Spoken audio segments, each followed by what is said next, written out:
Hello everyone, this is एहसान sir. तो आप सभी का आपका अपने प्यारे चैनल उन्नति एहसान में वेलकम है, स्वागत है, खुशामदीद है। तो आप लोगों की सेवा में खिदमत में मैं फिर से हाजिर हूँ, उपस्थित हूँ नया लेक्चर लेकर केमिस्ट्री के 12th में। ठीक है, इससे पहले मैंने दो लेक्चर अपलोड कर रखा है इस चैप्टर में, सॉलिड स्टेट में। ठीक है, ये एनसीईआरटी के अकॉर्डिंग चैप्टर 1 है, तो सॉलिड स्टेट में पढ़ा रहा था। 2 लेक्चर अपलोड कर रखा है। अगर कोई नए स्टूडेंट आप लोगों में से आए हैं तो आप लोग पहले 2 लेक्चर जाकर देखो, तो आपको ये लेक्चर समझ में आएगा। वैसे ये लेक्चर बिल्कुल प्योर नया लेक्चर है, ये भी लेक्चर आप देखोगे तो समझ में आएगा, कंप्लीटली समझ में आएगा। बस आप लोगों से एक रिक्वेस्ट है, आग्रह है, ओके, कि आप लोग, गुजारिश है आप लोगों से कि आप लोग पूरा वीडियो देखना, कंप्लीट वीडियो देखना, आखिर तक बने रहना। आखिर तक वीडियो देखोगे, अंत तक देखोगे तो सारी बातें आपको समझ में आएगी। मैं प्रॉमिस करता हूँ कि एक एक बात मैं समझाऊंगा। रियल सॉलिड स्टेट जो है वो आज से स्टार्ट हो रहा है, इस लेक्चर से, लेक्चर 03 से। क्योंकि जो सॉलिड स्टेट में बच्चों को जो प्रॉब्लम होता है ना, वो 3D इमेजिनेशन जो टॉपिक है, जैसे यूनिट सेल में पढ़ाऊंगा आज, यूनिट सेल, क्रिस्टलाइटिस, बच्चों को इसी में दिक्कत होता है। तो मैं अपनी पूरी कोशिश करूंगा कि आपको पूरी तरह एकदम समझा दूं, अच्छे से समझा दूं, बस आखिर तक बने रहना। ठीक है, चलो तो आज का लेक्चर स्टार्ट करते हैं इन खूबसूरत लाइनों के साथ। यूँ तो ऐ जिंदगी तेरे सफ़र से शिकायतें बहुत थी, यूँ तो ऐ जिंदगी तेरे सफ़र से शिकायतें बहुत थी, मगर दर्द दर्ज कराने पहुँचे तो कतारें बहुत थी, मगर दर्द दर्ज कराने पहुँचे तो कतारें बहुत थी। अब ये न पूछना कि ये अल्फाज कहाँ से लाता हूँ, अब ये न पूछना कि ये अल्फाज कहाँ से लाता हूँ, कुछ चुराता हूँ दूसरों के दर्द, कुछ अपनी सुनाता हूँ। कोई सर दर्द भरी कैसा कहानी सुना रहे, कैसा दर्द भरा ये शेर शायरी कर रहे हैं? नहीं, ऐसा कुछ अच्छा है आप लोगों को थोड़ा सा मोटिवेट करने के लिए, हम अपने आप को मोटिवेट करने के लिए। चलो ठीक है, तो आज का lecture without wasting more time let us start. Okay, lecture 03 crystal lattice and unit cell. ये बहुत इंपॉर्टेंट टॉपिक है, समझना। और ये जी और नीट के पॉइंट ऑफ व्यू से तो बहुत ज़्यादा इंपॉर्टेंट है, बच्चों को बहुत दिक्कत होता है। तो ये आप लोग मेरे साथ बने रहो आखिर तक, देखो पूरा समझ में आएगा। तो मैंने बहुत खूबसूरत नोट्स आप लोग के लिए बना रखा है, देखो पहले नोट्स देख लो। ये नोट्स है, 3 स्लाइड मैं पढ़ाऊंगा आज। ओके, आपको एकदम ट्रिक भी दूंगा आज, एक ट्रिक भी है आपको, आपके लिए दूंगा ट्रिक। मैं पहले बता देता हूँ कि ये ट्रिक भी दूंगा मैं याद करने का। ये 7 जो क्रिस्टल सिस्टम होता है, 7 क्रिस्टल सिस्टम, इसको भी मैं समझाऊंगा ट्रिक के जरिए। तो आखिर तक बने रहो, मज़ा आने वाला है आपको आज। ठीक है, चलो तो आज का लेक्चर जो है स्टार्ट करते हैं क्रिस्टलाइटिस से। ये क्रिस्टलाइटिस क्या होता है सर पहले? ओके, तो क्रिस्टलाइटिस जो होता है, जैसे कि मैं आपको एक एग्जांपल मैंने दिखाया था, ये देखो ये एग्जांपल आप याद करो, ये क्वार्ट्ज का एग्जांपल है, क्रिस्टलाइन सॉलिड। मैंने पहले पिछला लेक्चर 02 में बताया कि सॉलिड 2 तरह का होता है, एमॉर्फस सॉलिड और ये क्रिस्टलाइन सॉलिड। तो हमारे सिलेबस में हमको सिर्फ एमॉर्फस सॉलिड पिछला ही लेक्चर तक कंप्लीट हो गया। हम लोग को एमॉर्फस सॉलिड इस चैप्टर में नहीं पढ़ना है। हम लोग को जो भी स्टडी करनी है क्रिस्टलाइन सॉलिड के बारे में स्टडी करनी है, क्योंकि क्रिस्टलाइन सॉलिड हमारे लिए बहुत यूजफुल भी है। और दूसरी बात, क्रिस्टलाइन सॉलिड एक रेगुलर पैटर्न को फॉलो करता है, एक रेगुलर अरेंजमेंट के हिसाब से वो अरेंज होता है। उसके जो सजावट है, अरेंजमेंट है, उनका एक पर्टिकुलर होता है। इसलिए हम लोग क्रिस्टलाइन सॉलिड को पढ़ेंगे, क्योंकि हमारे लिए बहुत इंपॉर्टेंट है। ठीक है, तो क्रिस्टलाइन सॉलिड ही हम लोग आगे पढ़ने वाले हैं, एकदम दिमाग में बैठा लो बात, पहला बात। ओके, तो ये क्वार्ट्ज का एक ये है स्ट्रक्चर है। तो क्वार्ट्ज के स्ट्रक्चर में देखो, ये हेक्सागोनल स्ट्रक्चर देखो आप लोग, हेक्सागोनल स्ट्रक्चर, हेक्सागोनल 6 भुजा वाला, 6 साइड वाला। ठीक है, हेक्सागोनल स्ट्रक्चर देखो, ये हेक्सागोनल स्ट्रक्चर है, ये भी हेक्सागोनल स्ट्रक्चर है, ये भी हेक्सागोनल स्ट्रक्चर है। तो ये सभी ये लॉन्ग रेंज ऑर्डर था। मैंने बताया था आप लोगों को कि जो पैटर्न, फिक्स पैटर्न जो बार बार रिपीट हो रहा है, ये फिक्स पैटर्न बार बार रिपीट हो रहा है, ये बहुत दूर तक है, नज़दीक तक नहीं है। सिर्फ इतना ही तक नहीं है कि फिगर जहाँ तक दिया हुआ है यहीं तक सीमित है, नहीं, यहीं तक सीमित नहीं है, ये बहुत दूर तक है ये। ओके, तो इसको बोलते हैं कि क्रिस्टलाइन सॉलिड का जो अरेंजमेंट होता है वो लॉन्ग रेंज ऑर्डर होता है, ये लॉन्ग रेंज ऑर्डर है। ठीक है, मैंने बताया था पिछले लेक्चर में। तो ये बहुत दूर तक है, ये सारे अरेंजमेंट को कहते हैं हम लोग क्रिस्टलाइटिस।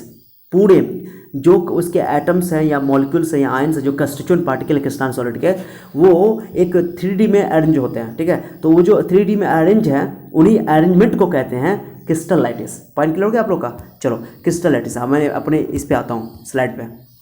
मैं आपको एनसीईआरटी का भी मैंने स्लाइड भी लेकर आया हूँ, सो डोंट वरी। आप लोग एनसीईआरटी बुक होगा तो आप एनसीईआरटी से भी स्टडी कर लेना। तो क्रिस्टलाइटिस क्या होता है? तो देखो, a regular arrangement of lattice points. आपको वैसे लैटिस पॉइंट क्या होता है? तो हम लोग क्या करते हैं, जैसे एक चीज़ समझना कि यहाँ देखो आप लोग अच्छा से, जैसे कि ये आपका क्यूबिक क्रिस्टल है, क्यूबिक क्रिस्टल है, बहुत छोटा है, क्यूबिक क्रिस्टल है। क्यूबिक क्रिस्टल में जैसे मान लो कि एक, मैंने ध्यान दो, इसे एक और देख लो, ये आपके पास सिंपल में दिखाता हूँ, ये आपका स्क्वायर क्रिस्टल लैटिस है। ठीक है, तो स्क्वायर क्रिस्टल लैटिस में देखो, ये पॉइंट जो लिखा हो ना, ये पॉइंट जो है वो कंस्टिट्यूएंट पार्टिकल्स है। सॉलिड का। तो ये हम लोग रिप्रेजेंट करते हैं इसको ताकि आसानी से समझ सकें, ओके, ताकि बातों को आसान कर सकें, आसानी से रिप्रेजेंट कर सकें, समझाया जा सके किसी को भी, ठीक है। तो हम लोग क्या करते हैं, जो क्रिस्टलाइन सॉलिड होता है ना, वो क्या चीज़ का बना होगा, या तो कॉन्स्टिट्यूएंट पार्टिकल का बना होगा। ये कॉन्स्टिट्यूएंट पार्टिकल क्या हो सकता है सर, या तो मॉलिक्यूल हो सकता है, या एटम हो सकता है, या आयंस हो सकते हैं। ये नहीं बताया था मैंने पिछले लेक्चर में। तो कॉन्स्टिट्यूएंट पार्टिकल, क्रिस्टलाइन सॉलिड जिस पार्टिकल का बना होता है उसको कहते हैं कॉन्स्टिट्यूएंट पार्टिकल। कॉन्स्टिट्यूएंट मतलब जिससे वो बना है, ठीक है। तो कॉन्स्टिट्यूएंट पार्टिकल मॉलिक्यूल्स भी हो सकते हैं, एटम्स भी हो सकते हैं, आयंस भी हो सकते हैं। तो हम लोग क्या करते हैं कि हम लोग उसको रिप्रेजेंट करने के लिए, क्रिस्टलाइन सॉलिड के क्रिस्टल को दिखाने के लिए, क्रिस्टल को रिप्रेजेंट करने के लिए, तो वो एटम का बना हुआ है, मॉलिक्यूल का बना हुआ है, या आयंस का बना हुआ है, उसके कॉन्स्टिट्यूएंट पार्टिकल को डॉट से दिखाते हैं, डॉट से, ठीक है। ये ये डॉट जो देख रहे हो ना, एक पॉइंट के द्वारा हम रिप्रेजेंट कर रहे हैं। ये पॉइंट, यहाँ भी पॉइंट है, यहाँ भी पॉइंट है, यहाँ भी पॉइंट है, यहाँ पॉइंट है, बताता हूँ ये। तो इसी पॉइंट को हम लोग बोलते हैं लैटिस पॉइंट। क्या बोलते हैं सर, लैटिस पॉइंट। तो एक हम लोग क्या करते हैं कि क्रिस्टलाइन सॉलिड को एक अच्छे से रिप्रेजेंट करने के लिए पॉइंट का सहारा लेते हैं। क्या चीज़ का, पॉइंट का सहारा लेते हैं, पॉइंट का हेल्प लेते हैं। यानी क्या चीज़ को करने के लिए, क्रिस्टलाइन सॉलिड के कंस्टिट्यूएंट पार्टिकल को रिप्रेजेंट करने के लिए, ओके। तो क्रिस्टलाइन सॉलिड के कंस्टिट्यूएंट पार्टिकल को रिप्रेजेंट करने के लिए हम लोग डॉट जो इस्तेमाल करते हैं, ये डॉट जो इस्तेमाल किया गया है, ये हम लोगों ने रिप्रेजेंटेशन दिया है अपने, हम लोग कन्वीनियंट के लिए हम लोग यूज़ करते हैं ये, ताकि डायग्राम आसानी से बना सके। अब पूरा पर्टिकुलर डायग्राम तो बनाना पॉसिबल नहीं है ना, इसलिए। तो क्रिस्टलाइन सॉलिड के कंस्टिट्यूएंट पार्टिकल का एक रिप्रेजेंटेशन है पॉइंट जो है वो हर एक पॉइंट एक लैटिस पॉइंट को रिप्रेजेंट करेगा, लैटिस पॉइंट को, उसको लैटिस पॉइंट कहते हैं, ठीक है। मैंने लिखा है, देखो यहाँ पे लिख रखा है ईच, थोड़ा सा ध्यान देना अच्छा सा। Each lattice point represent a constituent particle, okay. जितने भी लैटिस पॉइंट होते हैं वो एक कंस्टिट्यूएंट पार्टिकल रिप्रेजेंट करते हैं, बात खत्म, यही है। Each lattice point represents a constituent particle. वो कॉन्स्टिट्यूएंट पार्टिकल क्या हो सकता है sir, it may be molecule, it may be atom, और it may be an ion, okay, या आयन भी हो सकते हैं, ठीक है। तो ये इंपॉर्टेंट चीज़ है कि जो क्रिस्टलाइन सॉलिड है जिस पार्टिकल का बना हुआ है उसको कॉन्स्टिट्यूएंट पार्टिकल कहते हैं। और कॉन्स्टिट्यूएंट पार्टिकल मॉलिक्यूल भी हो सकता है, एटम भी हो सकता है, आयंस भी हो सकता है। तो कॉन्स्टिट्यूएंट पार्टिकल को रिप्रेजेंट करने के लिए हम लोग डॉट का इस्तेमाल करते हैं, डॉट का, पॉइंट का इस्तेमाल करते हैं। And these points represent, okay, क्या चीज़ रिप्रेजेंट करता है, कॉन्स्टिट्यूएंट पार्टिकल को, okay. These points represent constituent particles of the crystalline solid, okay. तो यहाँ पर से जो भी सॉलिड की बात होगी क्रिस्टलाइन सॉलिड की बात होगी। तो अब वो जो डॉट डॉट करके अरेंज है, देखो तो यहाँ पे जो अरेंज है, ये देखो, ये जो अरेंज है डॉट डॉट करके, ये मैंने जो अरेंज किया है इस तरह करके, ओके, ये जो अरेंज है, तो इस पूरे अरेंजमेंट को कहते हैं क्रिस्टल लैटिस। पूरा जितना भी अरेंजमेंट है, जितने कॉन्स्टिट्यूएंट पार्टिकल है, हमने उसको अरेंज कर दिया, तो इस अरेंजमेंट को कहते हैं कॉन्स्टिट्यूएंट पार्टिकल्स। क्या बोलते हैं, सॉरी, क्रिस्टल लैटिस। क्या बोलते हैं इसको, क्रिस्टल लैटिस। एक चीज़ समझना, क्रिस्टल लैटिस मैं अभी बताता हूँ कि क्रिस्टलाइन सॉलिड के लिए क्रिस्टल वर्ड यूज़ होगा। क्रिस्टल मतलब क्या होता है सर, क्रिस्टलाइन सॉलिड में देखो जितना भी दानेदार जो आपका ये दानेदार, जैसे नमक जो है दानेदार है, ग्रेनुअल टाइप का दानेदार है, ओके। चीनी दानेदार है, ओके। तो आप लोग इसको कह सकते हो कि ये क्रिस्टलाइन सॉलिड है, ओके। तो दानेदार वर्ड के लिए दानेदार जो होता है, जिसमें जो दानेदार छोटा छोटा दाना टाइप का, ओके, उसके लिए हम लोग वर्ड यूज़ करते हैं क्रिस्टल। क्या इस्तेमाल करते हैं, क्रिस्टल। ये याद रखना बात को, ठीक है। तो क्रिस्टल लैटिस कहते हैं कि क्रिस्टलाइन सॉलिड में जो उसके जो कंस्टिट्यूएंट पार्टिकल है उसको अगर हम 3D में इस तरह अरेंज कर दें कि वो पूरा क्रिस्टलाइन सॉलिड का अरेंजमेंट शो करें, तो हम पूरे सिस्टम, पूरे अरेंजमेंट को कहेंगे क्रिस्टल लैटिस, ओके। पॉइंट समझ आया। तो मैं आज इंट्रोडक्शन दे रहा हूँ पूरा कंप्लीट पहले स्टार्टिंग में, ठीक है। चलो, क्रिस्टल लैटिस क्या, डेफिनेशन एग्जाम में 2 नंबर पूछ देता है, बोर्ड एग्जाम सब में, ओके, चाहे वो हिंदी मीडियम का बोर्ड हो या CBSE मीडियम का बोर्ड हो, okay. Regular arrangement of lattice points समझ में आ गया। लैटिस पॉइंट वो पॉइंट है जो कंस्टिट्यूएंट पार्टिकल को रिप्रेजेंट करता है। चलो मेरे साथ रिपीट करो एक बार, लैटिस पॉइंट वो पॉइंट है जो कंस्टिट्यूएंट पार्टिकल को रिप्रेजेंट करता है, या 2D में या 3D में, ठीक है। स्पेस में 2D या 3D स्पेस में हम लोग क्या करते हैं, पॉइंट से लिखते हैं कंस्टिट्यूएंट पार्टिकल को, तो उसको कहते हैं क्रिस्टल लैटिस, पूरे अरेंजमेंट को, ठीक है। और regular arrangement of lattice points in 2 और 3D space is called crystal lattice. ये हो गया, या स्पेस लैटिस भी बोलते हैं, इसी का नाम स्पेस लैटिस भी, इसी का नाम लैटिस भी बोल देते हैं। सिंपल लैटिस बोला जाएगा तो आप समझना क्रिस्टल लैटिस या स्पेस लैटिस सेम चीज़ है। लैटिस पॉइंट क्या होता है sir, each lattice point represent a constituent particle, बस इतना याद रखना, each and every lattice point represent a constituent particle, okay, in crystalline solid. Always remember, जितने भी लैटिस पॉइंट होते हैं जो हम लोगों ने डॉट लिखा है, ये एक डॉट क्या रिप्रेजेंट कर रहा है, ये इस क्रिस्टलाइन सॉलिड का एक कंस्टिट्यूएंट पार्टिकल को रिप्रेजेंट करता है। ऑलवेज रिमेंबर, ये भी बोर्ड एग्जाम में पूछा जाता है दोनों में, ठीक है। चलो, अब यूनिट्स, अब एक टर्म आएगा यूनिट सेल, तो यूनिट सेल क्या होता है, अब इसको मैं समझाने के लिए आपको व्हाइट पेज पर ले जाऊँगा, ओके। व्हाइट पेज पर मैं आपको व्हाइट पेज पर ले जाता हूँ, वेट करना। चलो, ये मैं लाता हूँ। अच्छा अब बताओ, मैं यूनिट सेल को समझने के लिए आप लोगों ने वैसे सेल भी पढ़ा होगा, बायोलॉजी वाले जो स्टूडेंट होंगे वो बायोलॉजी में सेल पढ़ा होगा, तो वो सेल उसी तरह का एक मिलता जुलता कंसेप्ट है। जैसे हम लोग घर बनाते हैं, तो दीवार कैसे खड़ी होती है, जैसे ये दीवार है, ठीक है, ये दीवार है, घर की दीवार है, ध्यान देना। तो जो घर की दीवार है वो क्या होता है, छोटे छोटे ब्रिक्स से बने होते हैं, छोटे छोटे ब्रिक्स से बने होते हैं, ऐसे ब्रिक समझते हो ना। अरे ब्रिक ईंटा जिसको बोलते हो, ईंट बोलते हो ना, ईंट। ओके, तो छोटे छोटे ब्रिक से बने होते हैं। फिर देखो ये ऐसे करके बना होता है, ऐसे करके बना होता है, ऐसे करके बना होता है, ऐसे करके बना होता है, ऐसे करके बना होता है। फिर और देख लो, ऐसे करके बना होता है, ऐसे करके बना होता है, ऐसे करके बना होता है, ऐसे। तो ये छोटे छोटे ब्रिक जो है ना, ये ब्रिक पूरा दीवार जो बना है ना, वो पूरा दीवार तो ईंट से ही बना है। तो ईंट जो है उसके लिए छोटी यूनिट है, माने वो हर ईंट एक एक ईंट जोड़ जोड़ कर बनाया गया दीवार, ठीक है। तो वो छोटे से एक ईंट जो है, उस ईंट को हम लोग बोल सकते हैं इस दीवार के लिए या इस घर के लिए, उस बिल्डिंग के लिए यूनिट सेल। क्या बोल सकते हैं हम लोग इसको, यूनिट सेल। तो उसी तरह जो भी क्रिस्टलाइन सॉलिड होता है ना, तो उसमें एक छोटा सा पैटर्न रिपीट होता रहता है बार बार। ओके, जैसे ये मैंने बोला, एक मैंने अभी क्वार्ट्ज का एग्जांपल दिया था, तो उसमें हेक्सागोनल था, देखो ऐसे करके, ध्यान देना अच्छे से, ध्यान देना आप लोग अच्छे से। सॉरी, मैं इसको थोड़ा साफ कर देता हूँ, रुको, ठीक है। ये देखो अच्छा से, ये देखो मैं फिर से बना रहा हूँ इस तरह करके। क्या हो रहा है, ये हेक्सागोन क्या हो रहा है, हेक्सागोन बार बार रिपीट हो रहा है, बार बार रिपीट हो रहा है, ये बार बार रिपीट हो रहा है हेक्सागोन। तो ये जो एक छोटी सी जो यूनिट है, देखो ये बार बार रिपीट हो रहा है, बार बार रिपीट हो रहा है, ये छोटी सी जो यूनिट है इसको बोलेंगे यूनिट सेल। तो इस क्रिस्टलाइन सॉलिड के लिए यूनिट सेल हेक्सागोनल है। क्या चीज़ है, हेक्सागोनल। अब किसी के लिए क्यूबिक भी हो सकता है, जैसे 2D में स्क्वायर भी हो सकता है, रेक्टेंगल भी हो सकता है, हेक्सागोनल भी हो सकता है, और 3D में क्यूबिक भी हो सकता है, और भी बहुत सारे स्ट्रक्चर है। तो ये यूनिट सेल है। तो यूनिट सेल क्या कहते हैं सर, किसी भी क्रिस्टलाइन सॉलिड का सबसे छोटा वो यूनिट जो बार बार रिपीट होकर के पूरा क्रिस्टलाइन सॉलिड को बना देता है, बार बार रिपीट होकर के, मतलब सबसे छोटी यूनिट है ये, सबसे छोटी यूनिट, स्मॉलेस्ट यूनिट। ओके, उम्मीद करता हूँ कि आप लोगों को समझ में आ गया होगा। सॉरी, ठीक है, एक मिनट जाओ, मैं अपने वाइट इस पे आता हूँ, सॉरी स्लाइड पे, ठीक है। तो यूनिट सेल का डेफिनेशन पूछा जाता है, तो आप लोग ध्यान देना अच्छा से। ओके, देखो, the smallest unit of crystal which forms the crystal. Okay, माने यह क्रिस्टल का सबसे छोटा पार्ट है, सबसे छोटी यूनिट है। क्रिस्टल बोला ना मैं, क्रिस्टल लैटिस बोलो या क्रिस्टल लैटिस बोलो या लैटिस स्पेशल लैटिस बोलो, तो क्रिस्टल की सबसे छोटी unit, the smallest unit of crystal lattice which forms the crystal. Okay, जो क्रिस्टल को बनाता है after repetition is called an unit cell. मतलब रिपीट होने के बाद, बार बार रिपीट हो रहा है ना, हो रहा है, तो इसी से दिमाग में सेट कर लो कि यही क्रिस्टल लैटिस है, जस्ट लाइक ब्रिक, ईंट जिसको बोलते हो।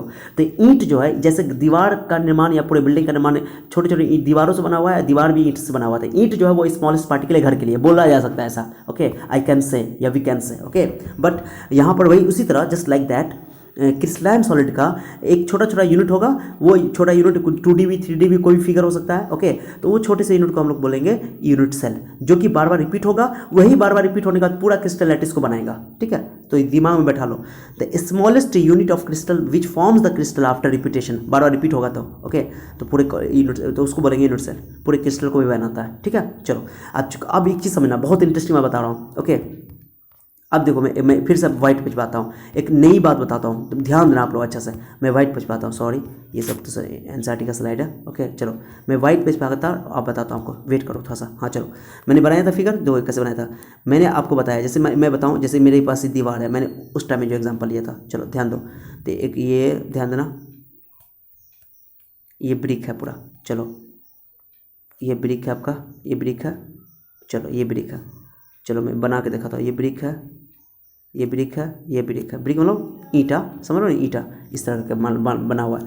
हम लोग क्या करें, सब बराबर साइज़ का ईंटा है, मैंने ऐसा बनाया है। मान लो कि मुझे इस क्रिस्टलाइन सॉलिड का स्टडी करना है, ठीक है, स्टडी करना है, मैंने इस क्रिस्टलाइन सॉलिड के बारे में पूरा लेंथ पता करना है, सुनना अच्छा सा, पूरा लेंथ पता करना है। मैंने यहाँ पर अच्छा से फिगर नहीं बनाया, फिर से मैं बना के दिखाता हूँ तो ज़्यादा क्लैरिटी मिलेगा।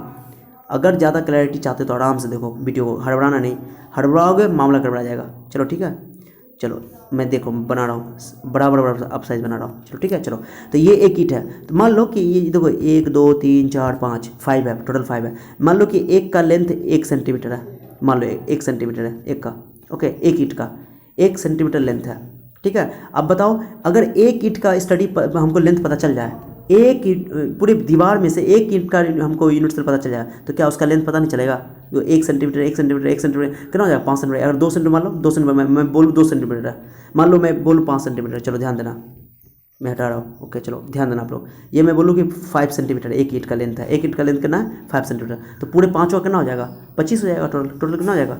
तो अगर एक ईंट के बारे में हमको अगर साइज़ का पता चल जाए तो पूरी दीवार का लेंथ निकाल सकते हैं, ओके।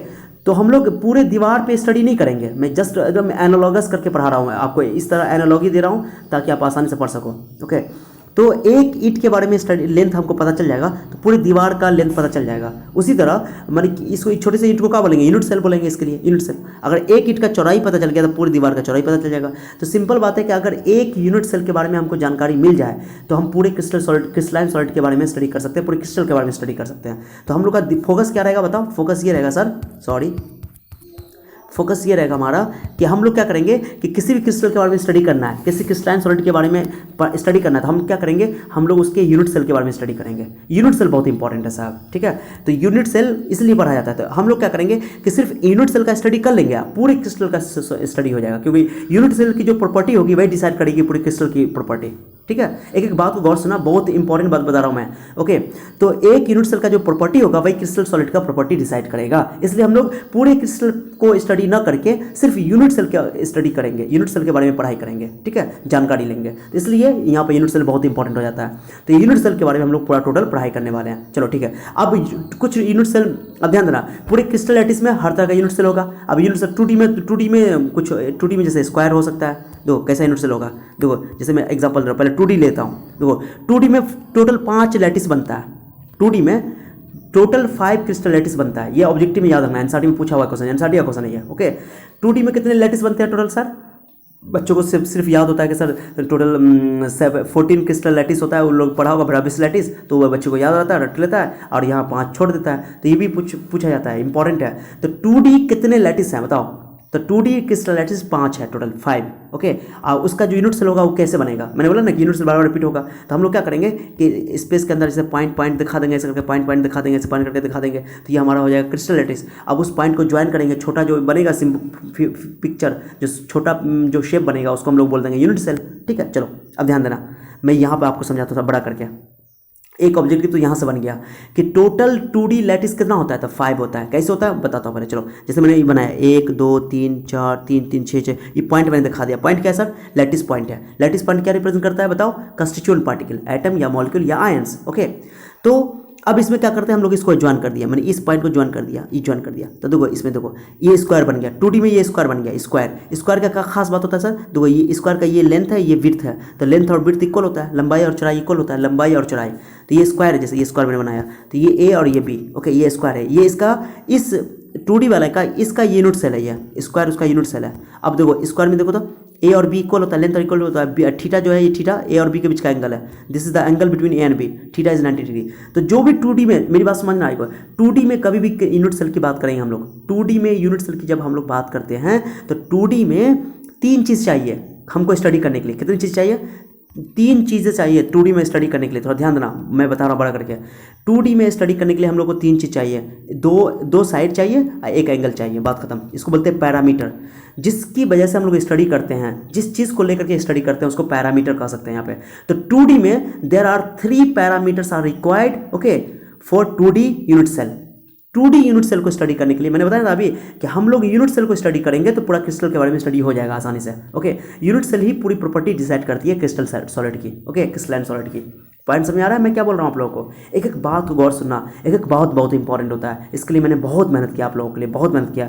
कितनी सारी बुकें मैंने पढ़ी है, सबका कंसेप्ट मैं निचोड़ कर आपको दे रहा हूँ। ओके, तो आप लोग फ़ायदा उठाओ और अपने दोस्तों में खूब शेयर करो, ठीक है। चलो, तो 2D में याद है ना, 2D चाहे कोई भी यूनिट सेल हो, हर तरह का यूनिट सेल हो सकता है। 2D में हम लोग को 3 चीज़ चाहिए, 2 साइड चाहिए, एक साइड ए एक साइड बी, यानी कि एक लेंथ होगा एक विड्थ होगा 2D में, एक उन दोनों के बीच का एंगल होगा। तो देयर आर 3 पैरामीटर्स, पैरामीटर बोलते हैं इसको, जिस चीज़ की हेल्प से हम यूनिट सेल के बारे में स्टडी करते हैं तो उसमें वो लेंथ है और विड्थ है और एंगल है, 3 चीज़ है। तो मैंने लिखा है यहाँ पे देखो यूनिट सेल में, तो ध्यान देना मैंने लिख रखा है आप लोगों के लिए, 3 parameters are required for 2D unit cell. Okay, पहली बात तो ये कि 3 पैरामीटर्स, कौन कौन पैरामीटर्स सर? एक साइड ए और बी, माने लेंथ और विड्थ बोल सकते हो। तो 2 साइड चाहिए और एक एंगल चाहिए, angle between A and B. 3 चीज़ है, 2 साइड एक एंगल। ओके, तो 2D लैटिस में हम लोग यूनिट सेल का स्टडी करना चाहते हैं तो कितनी चीज़ें चाहिए? बोलो जल्दी बोलो, रिपीट करो। 3 चीज़ें चाहिए सर, 3 चीज़ें चाहिए। 3 parameters are required, okay, for 2D unit cell. तो 2D में जो भी यूनिट सेल के बारे में स्टडी करना है उसके लिए 3 चीज़ें चाहिए, 2 साइड चाहिए और एक एंगल चाहिए। Okay, point clear? एकदम अच्छा से समझ लो, बहुत इजी है। ओके, चलो अब ध्यान देना, मेरा वीडियो थोड़ा लंबा होता है, लेकिन एक एक बात मैं बताऊंगा, एक एक बात, शॉर्ट कभी नहीं करूंगा मैं। शॉर्ट वीडियो के चक्कर में रहोगे शॉर्ट हो जाओगे। एकदम डिटेल से पढ़ो, कंसेप्ट रहेगा, जिंदगी भर खुश रहोगे, लाइफ में हमेशा खुश रहोगे। ओके, कभी कभी बेवकूफ़ नहीं बन सकते हो। चलो ठीक है, तो देखो यहाँ पे देखो आप लोग कि ये मैंने पहला बनाया था। ये 3 चीज़ मैंने बताया आप लोगों को कि 3 चीज़ की ज़रूरत होती है। तो एक तो 2 साइड हो गया, एक एंगल हो गया। तो अगर स्क्वायर है इसको बोलेंगे स्क्वायर यूनिट सेल। ओके, तो 2D में स्क्वायर यूनिट सेल। ओके, देखो ए बराबर बी होना चाहिए, थीटा 90 डिग्री होना चाहिए। तो ये स्क्वायर होता है, स्क्वायर का लेंथ और विड्थ बराबर होता है, लंबाई चौड़ाई बराबर होता है, और एंगल 90 डिग्री होता है। एक होता है रेक्टेंगल, तो कोई मिलाया ऐसे, जो पॉइंट देख रहे हो ये पॉइंट है, ये जो देख रहे हो आप लोग ये पॉइंट है। ओके, ये पॉइंट जो है आपका लैटिस पॉइंट है। ठीक है, चलो तो ये क्या है, ए और बी नॉट इक्वल टू, ए और बी अगर बराबर नहीं है, थीटा 90 डिग्री है, तो इसको हम लोग बोलते हैं रेक्टेंगल, आयत जिसको बोलते हैं। स्क्वायर समझते हो ना, स्क्वायर होता है वर्ग, जिसको हिंदी में बोलते हैं वर्ग, स्क्वायर हिंदी में। ओके, हिंदी वाले बच्चे भी होंगे तो मैं हिंदी भी बोल दे रहा हूँ। किसी बच्चे को हिंदी पूछना हो तो मुझे कमेंट में पूछना, मैं जवाब जरूर दूंगा। ठीक है, किसी चीज़ का कि सर इंग्लिश में समझ नहीं आया तो मैं जरूर बताऊँगा। ओके, चलो तो रेक्टेंगल का क्या होता है, ध्यान दो, हिंदी में आयत बोलते हैं इसको, आयत। तो ए नॉट इक्वल टू बी, लंबाई चौड़ाई बराबर नहीं होगा, और थीटा 90 होगा। तो 1 यूनिट सेल ये हो गया 2D में। 1 यूनिट सेल देखो यहाँ पे, 1 यूनिट सेल देखो ये पैरेललोग्राम है, पैरेललोग्राम समांतर चतुर्भुज। तो इसमें क्या होता है, ए और बी तो बड़ा अपोजिट साइड इक्वल होता है, जानते हो ना, अपोजिट साइड इक्वल होता है। और ऐसे भी ए इक्वल टू बी बोल दो इसको, ए इक्वल टू बी बोल दो, और थीटा 90। तो अगर ए और बी इक्वल है, थीटा 90 नहीं है, ए और बी इक्वल है, थीटा 90 नहीं, तो इसको बोलते हैं पैरेललोग्राम यूनिट सेल। ये पैरेललोग्राम यूनिट सेल है। कैटो बन गया, 3 हो गया। चौथा देखो, चौथा इंपॉर्टेंट है, ध्यान देना, चौथा पर ध्यान देना। देखो ये मैंने बहुत सारा पॉइंट सब सजाया हुआ है ऐसे करके, पॉइंट सब सजाया हुआ है, और सबको मैंने मिला दिया। ओके, तो ये देखो ये पूरा जो यूनिट सेल बन रहा है, ये देखो क्रिस्टल का ये स्ट्रक्चर जो है वो आपका जो क्रिस्टल बना हुआ है हेक्सागोनल स्ट्रक्चर है, लेकिन इसका सबसे छोटी जो यूनिट है ये रोम्बस है। रोम्बस समझते हो, जिसकी चारों साइड इक्वल हो। तो ए बराबर बी हो, लेकिन थीटा 60 डिग्री हो। ओके, तब तो देखो ए बराबर बी और theta not equal to 90 degree, तो इसको बोलते हैं parallelogram. A equal to B हो, ध्यान देना, थोड़ा बड़ा करके मैं बताता हूँ, मैं तो थोड़ा सा बड़ा करता हूँ। ओके, अगर ए इक्वल टू बी हो, थीटा 90 डिग्री हो तो square, A not equal to B हो और थीटा 90 डिग्री तो ये रेक्टेंगल, बात खत्म। 90 डिग्री हो तो रेक्टेंगल होगा या स्क्वायर होगा। बट ए अगर बी के इक्वल हो, थीटा 90 ना हो, तो उसको बोलेंगे पैरेललोग्राम। ओके, चलो अब एक और है आपके पास, ये एनसीईआरटी का पॉइंट मैंने सीधे रख दिया कि अगर ए और बी इक्वल हो और थीटा 60 डिग्री हो, तो इसको बोलते हैं रोम्बस। इसका जो यूनिट सेल होता है वो रोम्बस होता है। ये तो हेक्सागोनल है, बट इसका जो यूनिट सेल है उसको रोम्बस कहेंगे। ये ऑब्जेक्टिव में आ सकता है, जीवन में या बोर्ड एग्जाम में। ठीक है, और अगर मान लो कि न तो ए बी के इक्वल ना हो, ए न तो बी के इक्वल हो, न तो ए बी के इक्वल हो, और न ही ए थीटा 90 हो, ना 60 हो, ना थीटा 90 हो ना 60 हो, अदर देन 90 एंड 60, 90 और 60 को छोड़ के कोई भी एंगल हो। ओके, और A B not equal to B, तो इसको बोलते हैं रोम्बिक क्रिस्टल। इस क्रिस्टल का नाम है रोम्बिक, और इसका जो यूनिट सेल होता है वो रेक्टेंगुलर होता है, इसको बोलते हैं रेक्टेंगुलर। ओके, याद रखना बात को। 5 बना कि नहीं बना टोटल, बताओ। तो ये किसके आधार पे 5 डिसाइड किया गया, ये डिसाइड किया गया ए और बी के आधार पर, थीटा के आधार पे, ए बी थीटा। तो ए बी थीटा, तो देखो एक ए हो गया, एक बी हो गया, एक थीटा हो गया। क्या वो पैरामीटर हुआ, इसको पैरामीटर कहते हैं। जिसकी हेल्प से हम लोग यूनिट सेल के बारे में स्टडी करते हैं उसको पैरामीटर कहते हैं, पैरामीटर। ठीक है, चलो तो ए बी थीटा, तो 2 साइड हो गया, एक थीटा हो गया। इसके आधार पे अगर मान लो ए और बी इक्वल तो स्क्वायर, ए और बी नॉट इक्वल टू और थीटा 90 है तो ये रेक्टेंगल, इसमें भी 90 एंगल होगा। और अगर ए इक्वल टू बी है, थीटा 90 नहीं है, तो उसको बोलेंगे पैरेललोग्राम। और ए और बी इक्वल है, थीटा 60 डिग्री है, तो उसको हम लोग बोलेंगे रोम्बस। और रोम्बिक बोलेंगे न तो ए बी इक्वल हो और न तो ए 90 या न 60 हो, अदर देन 90 60 हो एंगल थीटा। ओके, तो इसको बोलते हैं रोम्बिक। यूनिट सेल इसका रेक्टेंगुलर कहलाता है, इसका यूनिट सेल रोम्बस कहलाता है। मैंने सब लिख रखा है। तो ऑब्जेक्टिव में यहाँ से क्वेश्चन बन गया कि बताओ 2D में कितने यूनिट सेल पॉसिबल है, तो 5। ये इंपॉर्टेंट है। 2D में कितने यूनिट सेल पॉसिबल है सर, 5। 2D में 5 यूनिट सेल पॉसिबल है, ये दिमाग में बैठा लो बात को। 2D में 5 यूनिट सेल पॉसिबल है, दिमाग में बैठा लो। ओके, देयर आर 3 पैरा, और 2D में कितने पैरामीटर की जरूरत है, 3 पैरामीटर की जरूरत है, 2 साइड एक एंगल, और 5 टोटल क्रिस्टल लैटिस बनता है। टोटल क्रिस्टल लैटिस कितने बनते हैं, 5। ऑब्जेक्टिव यहाँ से 2 ऑब्जेक्टिव बन गया। एक ऑब्जेक्टिव बना कि 2D में कितने क्रिस्टल लैटिस बनते हैं, तो 5। कितने पैरामीटर की जरूरत है, तो 3 पैरामीटर की जरूरत है, 2 साइड की एक एंगल की। ओके, चलो हो गया। नाम नाम याद नहीं भी करो चलेगा, ज़्यादा इंपॉर्टेंट नहीं है ये सब पूरा।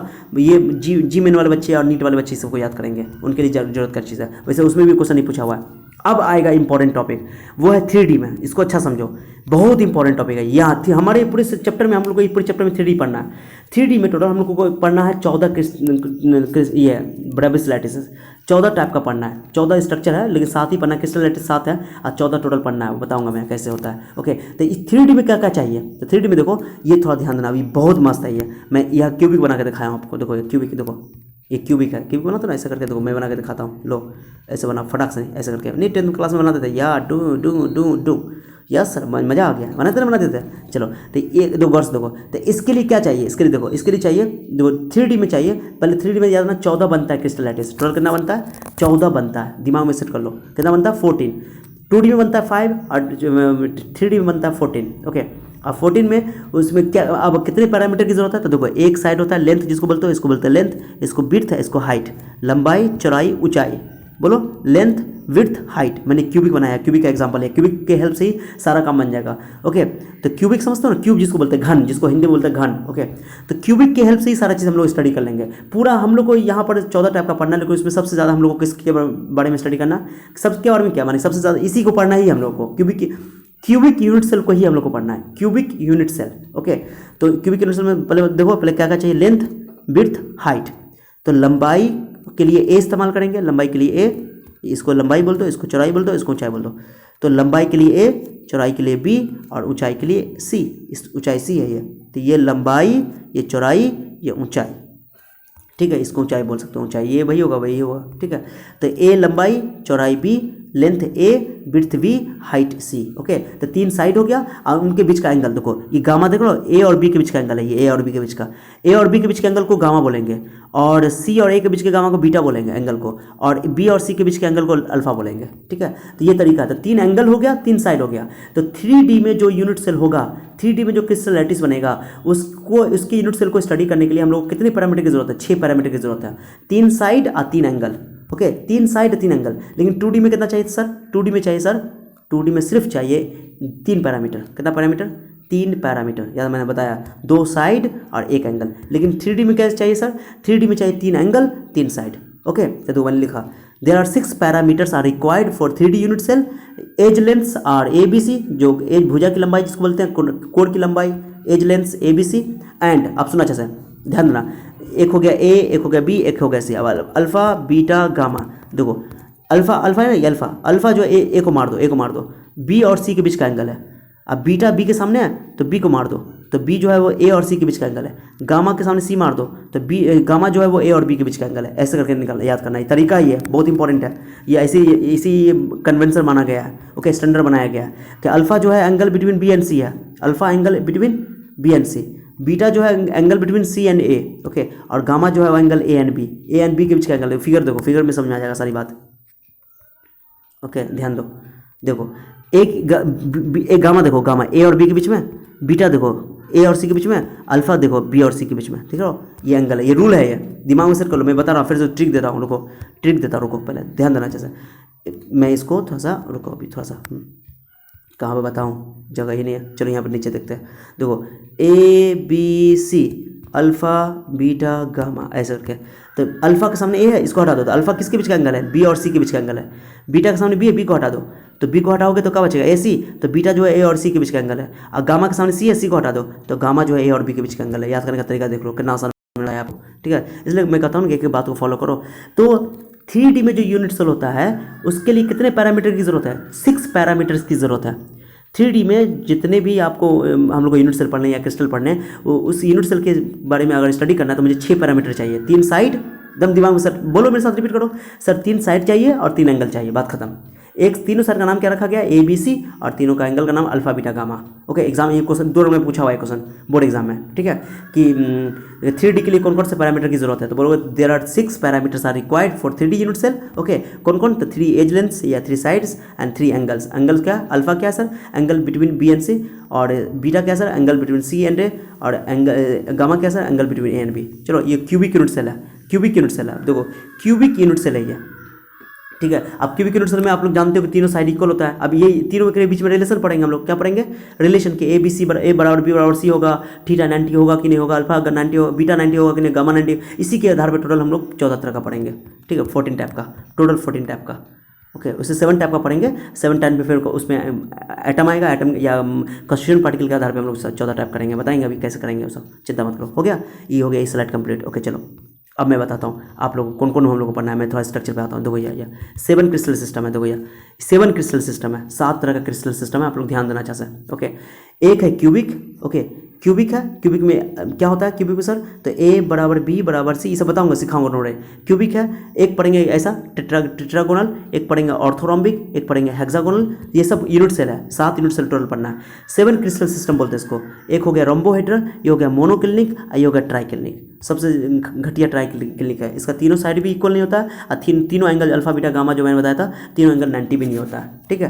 तो ये टोटल 7 हम लोग को पढ़ना है क्रिस्टल लैटिस अभी है। मैं इसका ट्रिक भी दूंगा अभी, डोंट वरी, आप लोग चिंता नहीं करना। और हम लोग के पूरे सिलेबस में इसके बाद जो भी लेक्चर चलेगा, पूरे चैप्टर में हम लोग सिर्फ क्यूबिक यूनिट सेल की बात करेंगे, सिर्फ क्यूबिक यूनिट सेल की।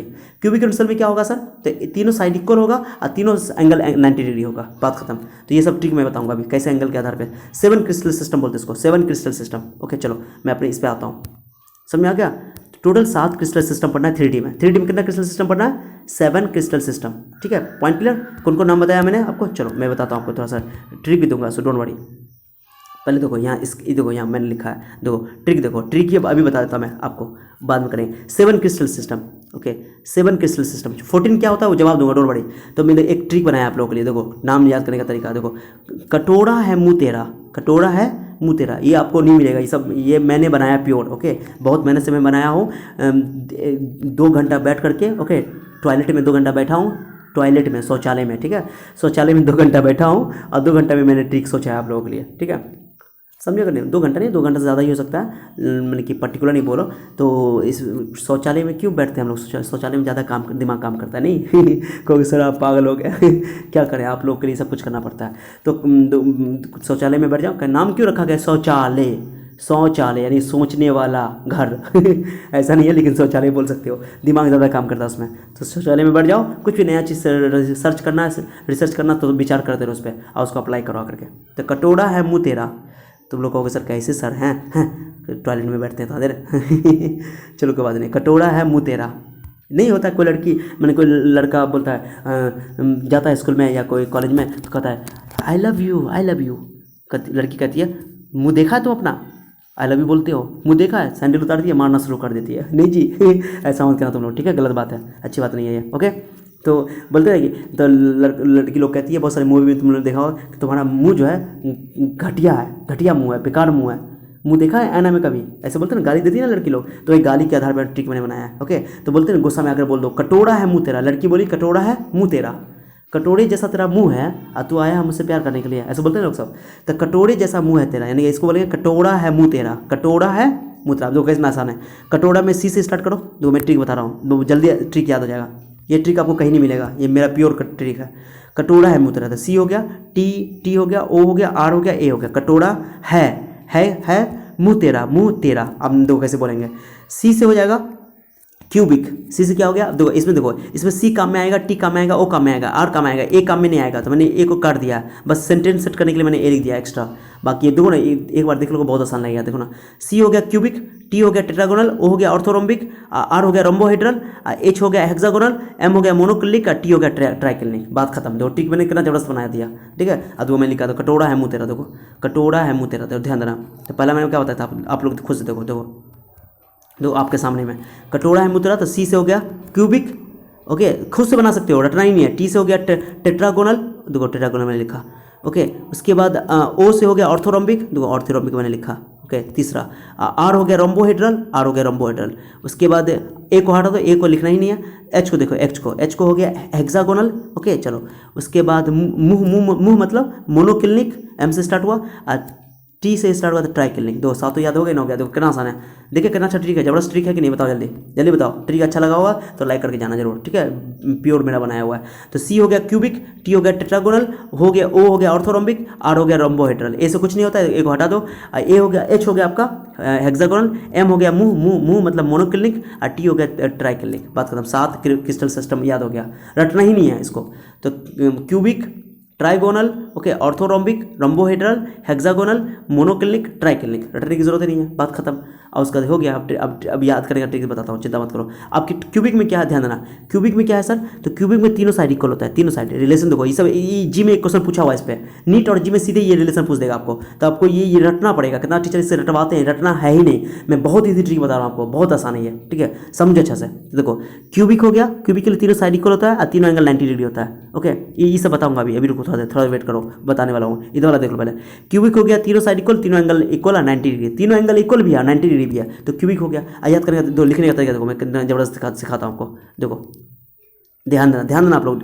तो यहाँ देखो ए बराबर बी और सी कर दो, पहले मैं साइड लिखना सिखाता हूँ। ट्रिक देखो, ये तो ट्रिक से लिख लिया, ये नाम क्या, नाम चीज़ से क्या क्या चीज़ से लिख लिया, ट्रिक से लिख लिया ये। ओके, नाम ट्रिक से लिखा गया, CTOR, कटोरा है मुँह तेरा, कटोरा RA, कटोरा है मुँह तेरा। ओके चलो ठीक है, चलो मैं सब बताने वाला हूँ अभी। तो दो साइड के लिए ट्रिक देखो, साइड के लिए पहला वाला में लिखो, तीनों को इक्वल साइड कर दो, तीनों को इक्वल साइड कर दो, क्लियर। अब एक पर लेफ्ट राइट से स्टार्ट करो काटना, राइट से काटना, देखो A बराबर B बराबर C, पहले ये लिख लिया। अब एक बार क्या करो, C से स्टार्ट करो, C से काटना शुरू करो, A बराबर B, ये दूसरा हो गया, दूसरा। और तीसरा में क्या करना है, तीनों को काट देना, तीसरा हो गया ये। फिर चौथा स्टार्ट करो, तो फिर बराबर से स्टार्ट करोगे। ओके, दो पहला A बराबर B बराबर C, फिर A is not equal to, A is equal to B not equal to का साइन दे दो, इसमें तीनों नॉट इक्वल टू, दोनों में नॉट इक्वल टू साइन दो, फिर बराबर से स्टार्ट करो, ये वाला फिर रिपीट होगा, रिपीट करो, फिर वैसे नॉट इक्वल टू, फिर दोनों नॉट इक्वल टू, और तीसरा भी नॉट इक्वल टू, बात खत्म। तो देखो याद करने का ट्रिक समझा, देखो पहले देखो आसानी, देखो A is equal to B equal to C पहला, दूसरा में इसको काट दो, दूसरा, तीसरा में इसको काट दो, तीसरा, चौथा में फिर तीनों को बराबर ले लो।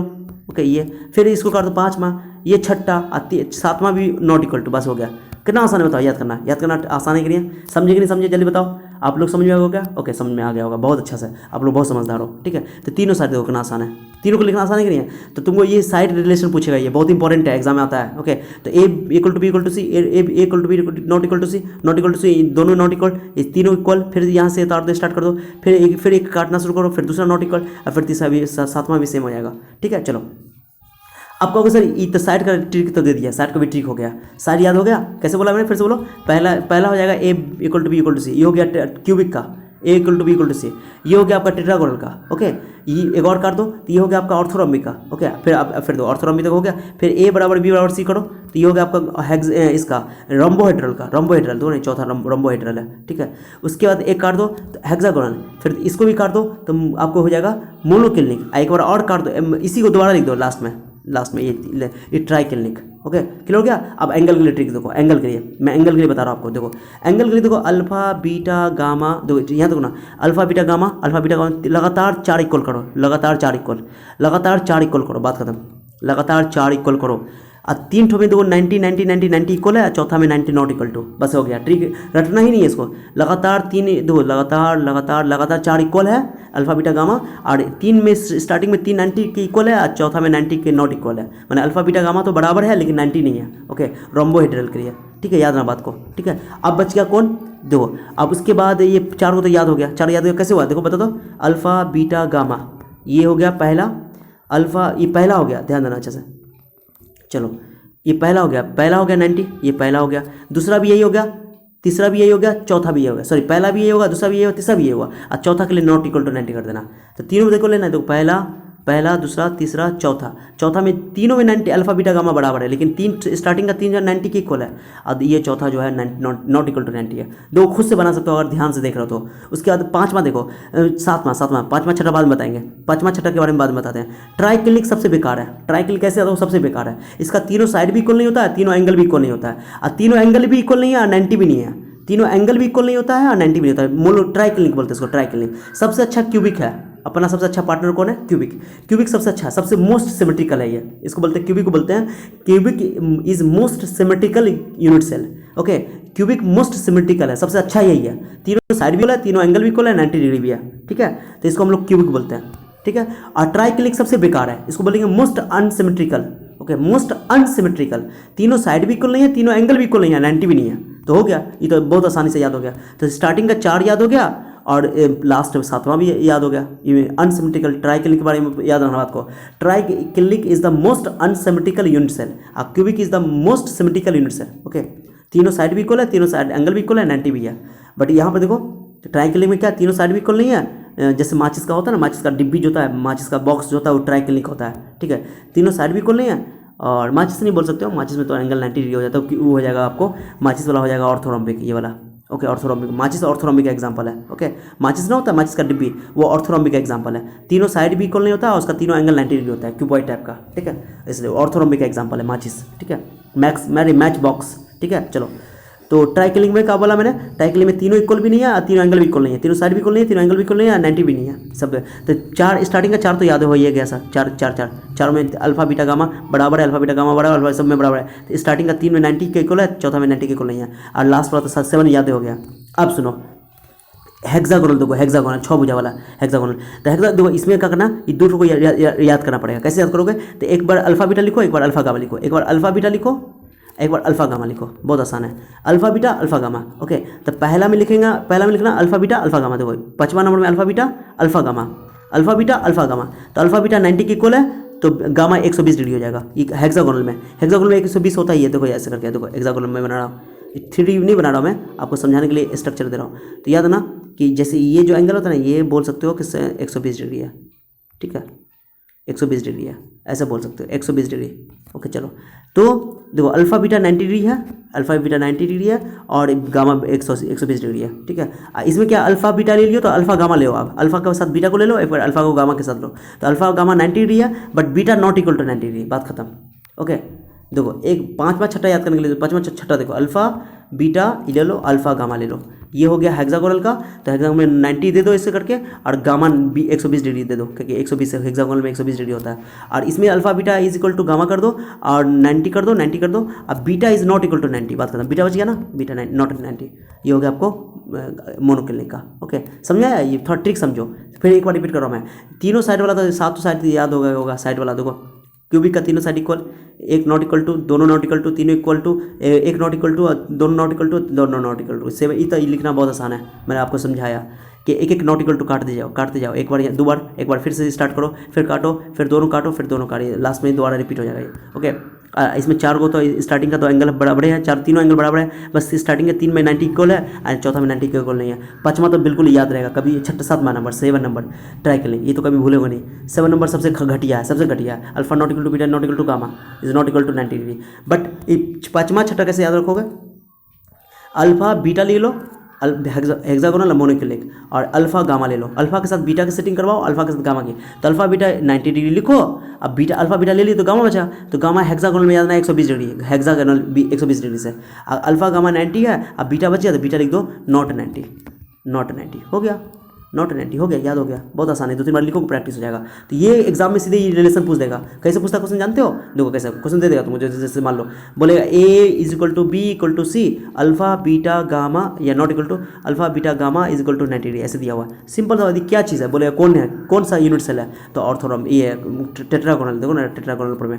तो ट्रिक वाले लिखना सिखा दिया आप लोग को। कटोरा है मुँह तेरा, C4 हो गया क्यूबिक, T हो गया टेट्रागोनल, O हो गया ऑर्थोरॉम्बिक, R हो गया रोम्बोहेड्रल, H हो गया हेक्सागोनल, M हो गया मोनोक्लिनिक, T हो गया ट्राइक्लिनिक। ट्राइक्लिनिक सबसे खराब है, सबसे घटिया है, ना तो तीनों साइड इक्वल है, ना तीनों एंगल इक्वल है, 90 भी नहीं है वो, ठीक है।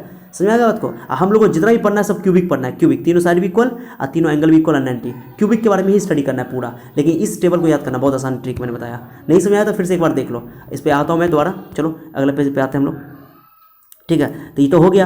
अब सुनो अच्छा से, बहुत इंपॉर्टेंट है, थोड़ा मेरा लेक्चर बड़ा हो रहा है लेकिन मैं पूरा बात बताऊंगा आप लोगों को, थोड़ा सा रिलैक्स रहना, आराम से, ठीक है। चलो तो देखो, अब यूनिट सेल का ये बहुत इंपॉर्टेंट है, समझना, बहुत इंटरेस्टिंग है ये, इसको थोड़ा सा आप लोग को विजुलाइज करना पड़ेगा, मजा आने वाला है ये, ठीक है। तो देखो यूनिट सेल का टाइप हम लोग पढ़ने वाले हैं। ओके, पहले मैंने आपको पहले फिगर दिखा देता हूँ उनको, आप लोग का ये 7 क्रिस्टल सिस्टम हो गया ना, ये जो मैंने बताया, क्यूबिक, ओके, ये टेट्रागोनल, ये ऑर्थोरोम्बिक माचिस की डिब्बी के जैसा ऑर्थोरोम्बिक, ओके, ये हो गया हेक्सागोनल, ओके, ये हो गया एनसीईआरटी में दिया हुआ फिगर, ये रोम्बोहेड्रल, ये होगा मोनोक्लिनिक, ये ट्राइक्लिनिक तो सबसे बेकार है, घटिया है, साइड भी इक्वल नहीं है, तीनों एंगल इक्वल नहीं है, 7 हो गया। 7 क्रिस्टल सिस्टम हो गया ये। अब सुनो, इस 7 क्रिस्टल सिस्टम के बारे में आप थोड़ा सा अच्छा समझना, आप लोग अच्छा सा बढ़िया समझना, बहुत इंपॉर्टेंट बात बताने वाला हूँ। अब जो चैप्टर टॉपिक स्टार्ट है ये और भी इंपॉर्टेंट है, ओके। थोड़ा सा पेशेंस रखो, थोड़ा वीडियो बड़ा हो रहा है लेकिन मैं बहुत लेक्चर को कवर कर रहा हूँ, बहुत सारे टॉपिक को क्लियर कर रहा हूँ, अब बहुत अच्छा से समझा रहा हूँ, रिलैक्स होकर पढ़ो आराम से। अब मैं आराम से बताऊँगा, बहुत इंपॉर्टेंट है ये, ठीक है। चलो देखो अब हम लोग, मैंने बता दिया आप लोगों को 7 क्रिस्टल सिस्टम हम लोग को पढ़ना था। साथ में 7 के क्रिस्टल सिस्टम में हम लोग सिर्फ और सिर्फ क्यूबिक यूनिट सेल माने कि यूनिट सेल पढ़ेंगे, सिर्फ क्यूबिक यूनिट सेल। सब कुछ में हम लोग क्यूबिक यूनिट सेल का एग्जाम्पल लेंगे, हमेशा क्यूबिक बनाएंगे, क्यूब बनाएंगे, घन बनाएंगे, और कुछ बनाना ही नहीं है, हमारे सिलेबस में यही है। ठीक है, चलो।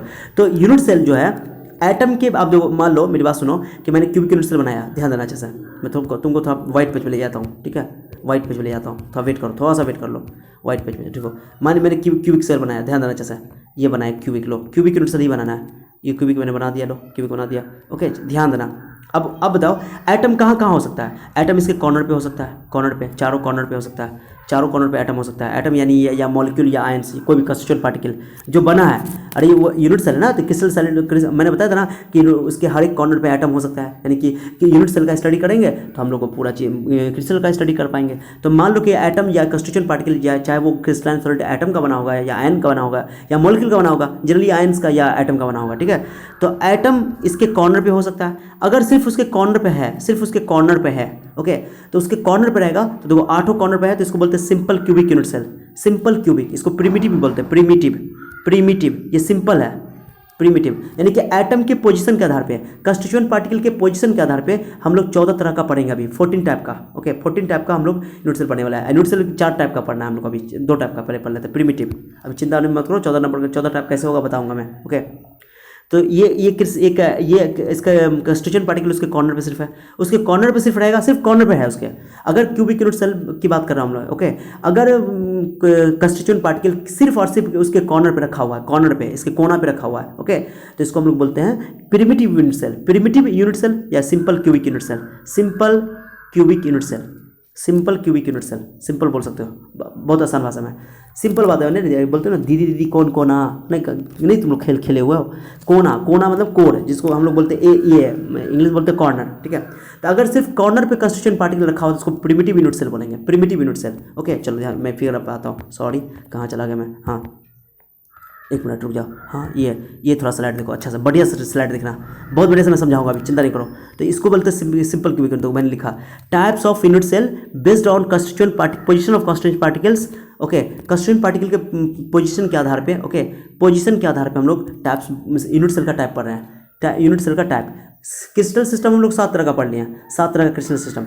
यूनिट सेल का हम लोग टाइप पढ़ रहे हैं। यूनिट सेल जो क्रिस्टल सिस्टम जो बन रहा है, जिस यूनिट सेल से बन रहा है, वो उसमें हम लोग यूनिट सेल में सिर्फ हम लोग क्यूबिक यूनिट सेल पढ़ेंगे। बता दिया मैंने आप लोगों को कि हमेशा क्यूबिक यूनिट सेल ही बनाना है हम लोगों को। अब क्यूबिक यूनिट सेल में एक पढ़ना है हम लोग को प्रिमिटिव, जिसको सिंपल क्यूबिक यूनिट सेल भी बोलते हैं, simple cubic unit cell. Okay, इसमें क्या है कि जितने भी कंस्टिट्यूएंट पार्टिकल होंगे वो सिर्फ कॉर्नर पे होंगे, सिर्फ कॉर्नर पे होंगे, सिर्फ कॉर्नर पे होंगे। ठीक है, ये मैंने समझा था, पहले डेफिनेशन समझा था, बाद में बात करेंगे। तो मैंने लिखा है आप लोगों के लिए, देखो कंस्टिट्यूएंट पार्टिकल्स, ओके, 8 कॉर्नर पे रहेंगे। Okay, constituent particles lie only at the corners of all the corners of the cube. Okay, constituent particles lie at the corners of all corners of the cube। Okay, माने इस cube के सारे corner पे मौजूद होंगे constituent particle, और कहीं नहीं होगा। ठीक है, तो इसको बोलेंगे सिंपल क्यूबिक, सिर्फ कॉर्नर पे होना चाहिए, ओनली कॉर्नर पे। कंस्टिट्यूएंट पार्टिकल कहाँ होना चाहिए? सिर्फ कॉर्नर पे। चलो एक ये हो गया, इसको बोलते हैं सिंपल क्यूबिक यूनिट सेल या प्रिमिटिव। आप सुनो अच्छे से, अगर मान लो कि कॉर्नर पे भी है, मान लो कॉर्नर पे भी है, ये फिगर देखो, कॉर्नर पे भी है और उसके फेस पर भी देखो, फेस पे है। और तुम जिस घर में बैठे हो, देखो थोड़ा सा 3D इमेजिनेशन है, समझना। जिस घर में तुम लोग अभी बैठ के पढ़ रहे हो, घर में देखो कितनी दीवार है, बताओ जल्दी दीवार होता है, 4 दीवार हो गया, एक ऊपर सर फेस है, एक नीचे फेस है, जिसमें तुम बैठे हुए वो फेस है, एक ऊपर फेस। मेरी बात को गौर सुनो और विजुलाइज करो, समझो मैं जो बोल रहा हूँ। जिस घर में तुम लोग बैठ के पढ़ रहे हो, मान लो जो घर है तुम्हारा, तो घर में देखो कितने दीवार है, 4 दीवार है। अब एक ऊपर है जिसमें फैन लगा हुआ है, जिसको सीलिंग फैन बोलते हो, सीलिंग सरफेस बोलते हो, सीलिंग ऊपर वाला सरफेस है, तो 5 हो गया, 5 फेस हुआ। और नीचे वाला जिसमें तुम बैठे हो 6 फेस हुआ। 6 फेस के सेंटर में रख दो, 6 फेस के सेंटर पे ऐसे करके, 6 फेस के सेंटर पे कॉर्नर मान लो रखा हुआ है, एक कंस्टिट्यूएंट पार्टिकल रखा हुआ है कॉर्नर पे, 8 कॉर्नर पर तो रखा ही रहेगा, 8 कॉर्नर पे तो रखा ही हुआ है, 8 कॉर्नर पे तो रखा ही हुआ है। उसके अलावा उसके फेस पे भी रखा हुआ है, कितने फेस पे सर? 6 फेस पे। देखो ये राइट फेस, ये लेफ्ट फेस, ये हो गया टॉप, ये बॉटम, ये हो गया आपका बैक वाला, ये फ्रंट वाला, आगे वाला। ओके, टोटल कितना मैंने बोला आपको? मैंने 5 इसमें दिखाया है, एक दिखा नहीं पाया हूँ मैं। ओके, एक इधर वाला दिखाया, एक आगे वाला दिखाना पॉसिबल नहीं था। ओके, चलो कोई बात नहीं है। एक नीचे भी है, तो टोटल 6 फेस है। तो 6 फेस पर आइटम है, माने कि कंस्टिट्यूएंट पार्टिकल है। ओके, तो अगर कॉर्नर पे सिर्फ कॉर्नर पे हो तो उसको बोलेंगे सिंपल क्यूबिक यूनिट सेल या प्रिमिटिव यूनिट सेल। ओके, अगर कॉर्नर पर भी हो और कॉर्नर के अलावा 6 फेस पर हो, 6 सतह पर हो, 6 पृष्ठ पर हो, 6 फलक पर हो, 6 फेस पर हो, तो इसको हम लोग बोलते हैं, कॉर्नर पर तो हो ही हो, आप फेस पर भी हो, 6 का 6 फेस पर, उसको बोलते हैं face centred unit cell. Face centred unit cell, FCC shortcut में बोल सकते हो, FCC. Okay, FCC face centred unit cell. Okay, माने कि फेस सेंटर्ड यूनिट सेल में क्या होगा कि कंस्टिट्यूएंट आठों कॉर्नर पर तो होगा ही होगा कंस्टिट्यूएंट पार्टिकल, एटम या मॉलिक्यूल, 6 फेस पर भी होगा, प्लस मैंने लिखा है 8 कॉर्नर प्लस 6 फेस। ठीक है, याद रखना बात को। ठीक है, तो इसको बोलते हैं फेस सेंटर्ड यूनिट सेल। ये आता है नॉन प्रिमिटिव बोलते हैं इसमें, माने कि कॉर्नर पर सिर्फ रहेगा तो उसको प्रिमिटिव बोलेंगे या सिंपल क्यूबिक बोलेंगे, लेकिन अगर कॉर्नर के अलावा कहीं और रहेगा, मैंने लिखा कंस्टिट्यूएंट पार्टिकल्स 8 कॉर्नर पर तो हो और प्लस अदर देन पोजीशन, कोई दूसरा पोजीशन पे भी हो, तो उसको हम लोग बोलते हैं face centred cubic unit cell, centred unit cell या नॉन प्रिमिटिव बोलते हैं उसको। और उसमें भी नॉन प्रिमिटिव सेल में देखो एक फेस सेंटर्ड हो गया कि 8 कॉर्नर पे हो और 6 फेस पर हो, 6 फेस पर हो। ओके, तो उसको हम लोग बोलते हैं फेस सेंटर्ड यूनिट सेल। इस सब के बारे में अभी बताता हूँ, चिंता मत करना, अभी सब कुछ बताऊंगा। उसके बाद एक होता है, सुनना, एक होता है कि 8 कॉर्नर पर भी हो, पूरे 8 कॉर्नर पर हो, एक बॉडी में हो, बीचों बीच हो, जैसे तुम घर में जहाँ बैठे हो, मान लो घर के एकदम बीचों बीच तुम्हारा, तुम बीच में रखे हो, एकदम बीचों बीच में हो, बीच में माने स्पेस में, वॉल्यूम में हो, बीचों बीच ना, ऊपर दीवार से मान लो कि तुम ऊपर छत जो है नीचे वाला है, उसके बीच में तुम भूत बन गए हो, भूत की तरह देखते हो ना, भूत हवा में उड़ता है, भूत लोग सब, तो हवा में तुम अटके हुए बीच में, तो उस तरह एक आइटम को बीच में लटका दिया गया है, एक कंस्टिट्यूएंट पार्टिकल को। तो 8 कॉर्नर पर भी है, 8 कॉर्नर पर है, और उसके अलावा एक बॉडी में है, इसको बोलते हैं बॉडी में, अंदर में है, बॉडी में। ओके, तो इसको बोलते हैं body centred unit cell, BCC. Clear क्या? पहले बताओ, अगर 8 कॉर्नर पर है और 6 फेस पर है, 6 फेस पर है, तो इसको बोलेंगे FCC, face centred unit cell. उसके बाद 8 कॉर्नर पर भी है और सिर्फ एक बॉडी पर है, सिर्फ एक बॉडी में, अंदर में, बॉडी में है। ओके, तो इसको बोलेंगे BCC, body centred unit cell. Okay, उसके बाद अगर मान लो, ध्यान देना अच्छे से, अगर मान लो, थोड़ा बड़ा करके बताता हूँ, अगर मान लो ये स्ट्रक्चर देखो, अगर मान लो कि 8 कॉर्नर पर है, 8 कॉर्नर पर है, लेकिन अपोजिट फेस पर, 2 अपोजिट फेस पर है, 2 अपोजिट फेस मतलब कि जैसे तुम जिस छत रूम में बैठे हुए और तुम पढ़ रहे हो, उस रूम के ऊपर में, माने ऊपर वाला फेस पे, नीचे वाला फेस पे, दोनों अपोजिट फेस है कि नहीं है? अगर उस पर ऊपर में, ऊपर वाला फेस पर, नीचे वाला फेस पर एक एक आइटम रखा हुआ है, 6 फेस पर नहीं है, सिर्फ 2 अपोजिट फेस पर, 2 अपोजिट फेस पर हो, तो इसको बोलते हैं एंड सेंटर्ड। क्या बोलते हैं इसको? End centred unit cell.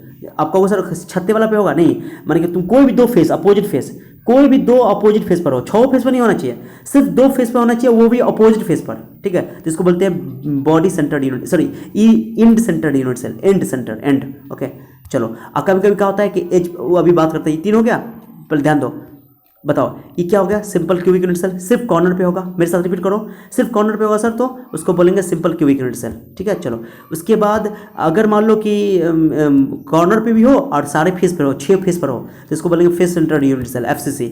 अगर मान लो कॉर्नर पे भी हो और सिर्फ एक बॉडी में हो, ओके, तो इसको बोलेंगे हम लोग 8 कॉर्नर एक बॉडी में होता है, इसको बोलेंगे बीसीसी, बॉडी सेंटर्ड। और मान लो कि कॉर्नर पे भी हो और उसके अलावा जो है 2 अपोजिट फेस पर हो, 2 अपोजिट फेस पर हो, 2 अपोजिट फेस पर हो, ऐसा क्या कंस्टिट्यूएंट पार्टिकल, ओके, एटम या आयंस या मॉलिक्यूल्स। ओके, तो इसको बोलेंगे एंड सेंटर। क्या बोलेंगे इसको? And centre. ये सब रेडियस रेशियो भी बता रहा हूँ मैं, सब बता रहा हूँ, चिंता मत करना।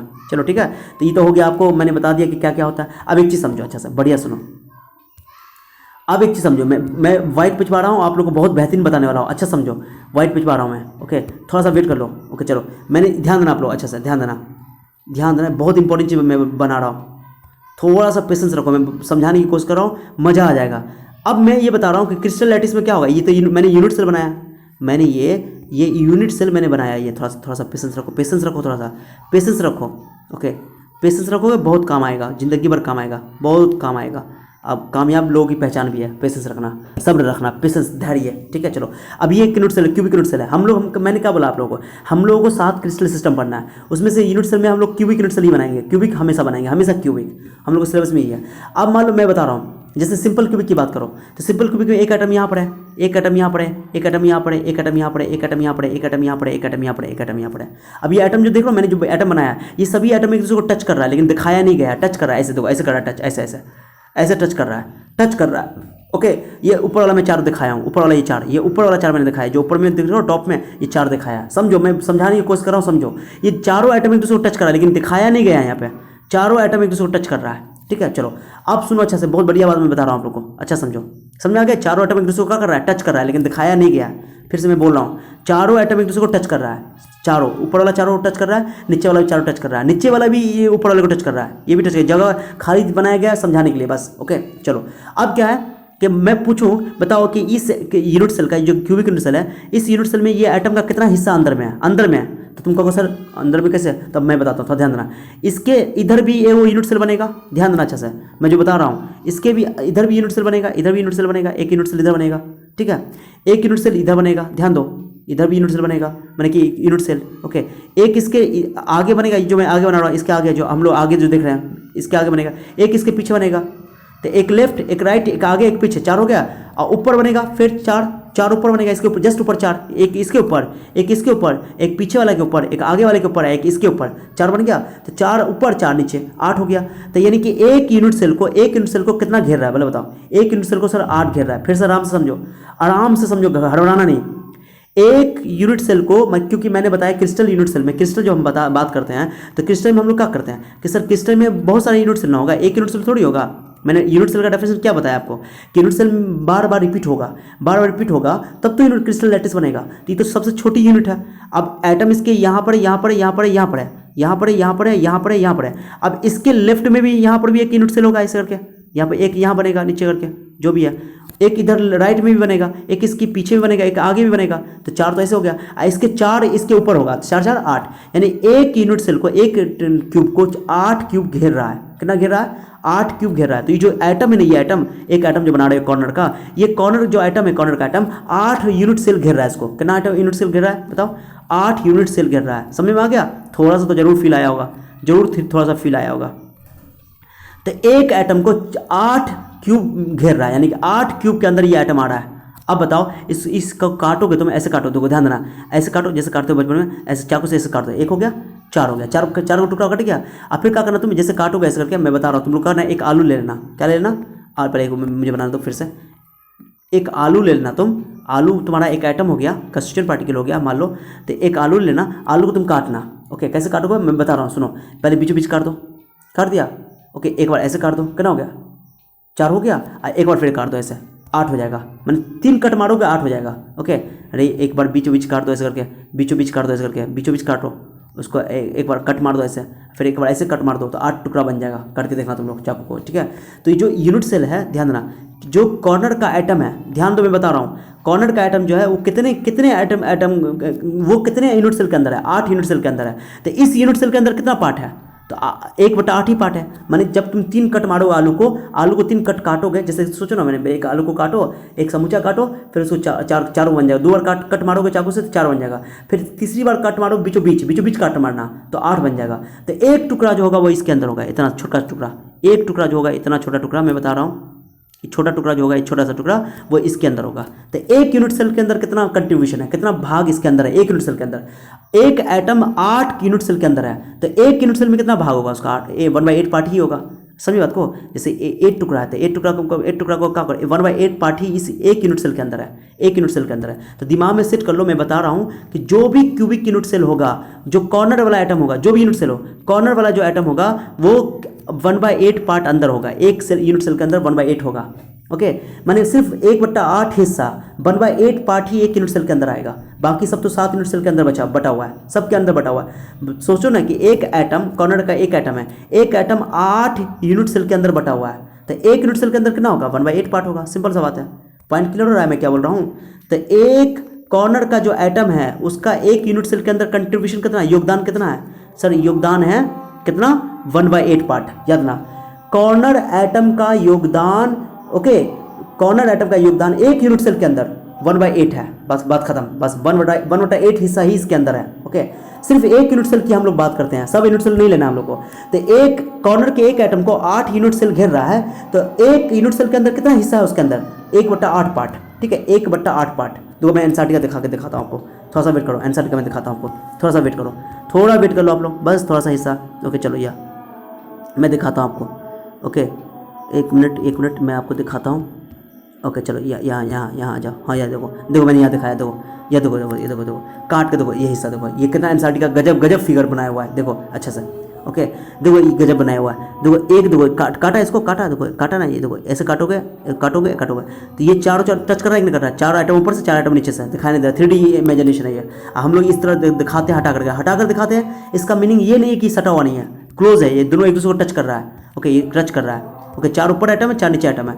तो कॉर्नर का जो आइटम का हिस्सा है तो 8 ही पार्ट है अंदर में, 1/8 पार्ट अंदर में है और बाकी 7/8 पार्ट जो है बाहर में चला गया। तो एनसीईआरटी लिखा भी है। ओके लिखो, लिखा हुआ है, क्या लिखा है, in the total number of items in 1 unit cell. चलो माने कि सिंपल बात है, एक कॉर्नर आइटम का कितना योगदान है, एक कॉर्नर आइटम का योगदान में लिखा हुआ है, देखो यहाँ लिखा है only 1/8 of an atom of molecule और ion actually belongs to the particular unit cell. बात खत्म। लिखा हुआ है कि सिर्फ 1/8 पार्ट ही, एक एटम का 1/8, एक एटम या मॉलिक्यूल या आयंस उसके एक 1/8 पार्ट ही एक यूनिट सेल के अंदर आता है। ठीक है चलो पॉइंट समझ आया बात को, मैं क्या बोल रहा हूँ आप लोग को, समझो अच्छे से, बहुत इंपॉर्टेंट है। ठीक है बहुत इंपॉर्टेंट है। मैंने क्या बता रहा था आप लोग को, चलो मैं क्या बता रहा था आपको, बताओ क्या बता रहा था कि जो एक यूनिट सेल है ना, तो कॉर्नर एटम का जो योगदान है एक यूनिट सेल के अंदर वो केवल 1/8 है। उम्मीद करते कि आप लोगों को समझ में आ गया होगा। कॉर्नर एटम का योगदान, contribution of corner atom, each corner atom in the unit cell, एक यूनिट सेल के अंदर 1/8 है। कितना है, 1/8 है, याद ना बात को।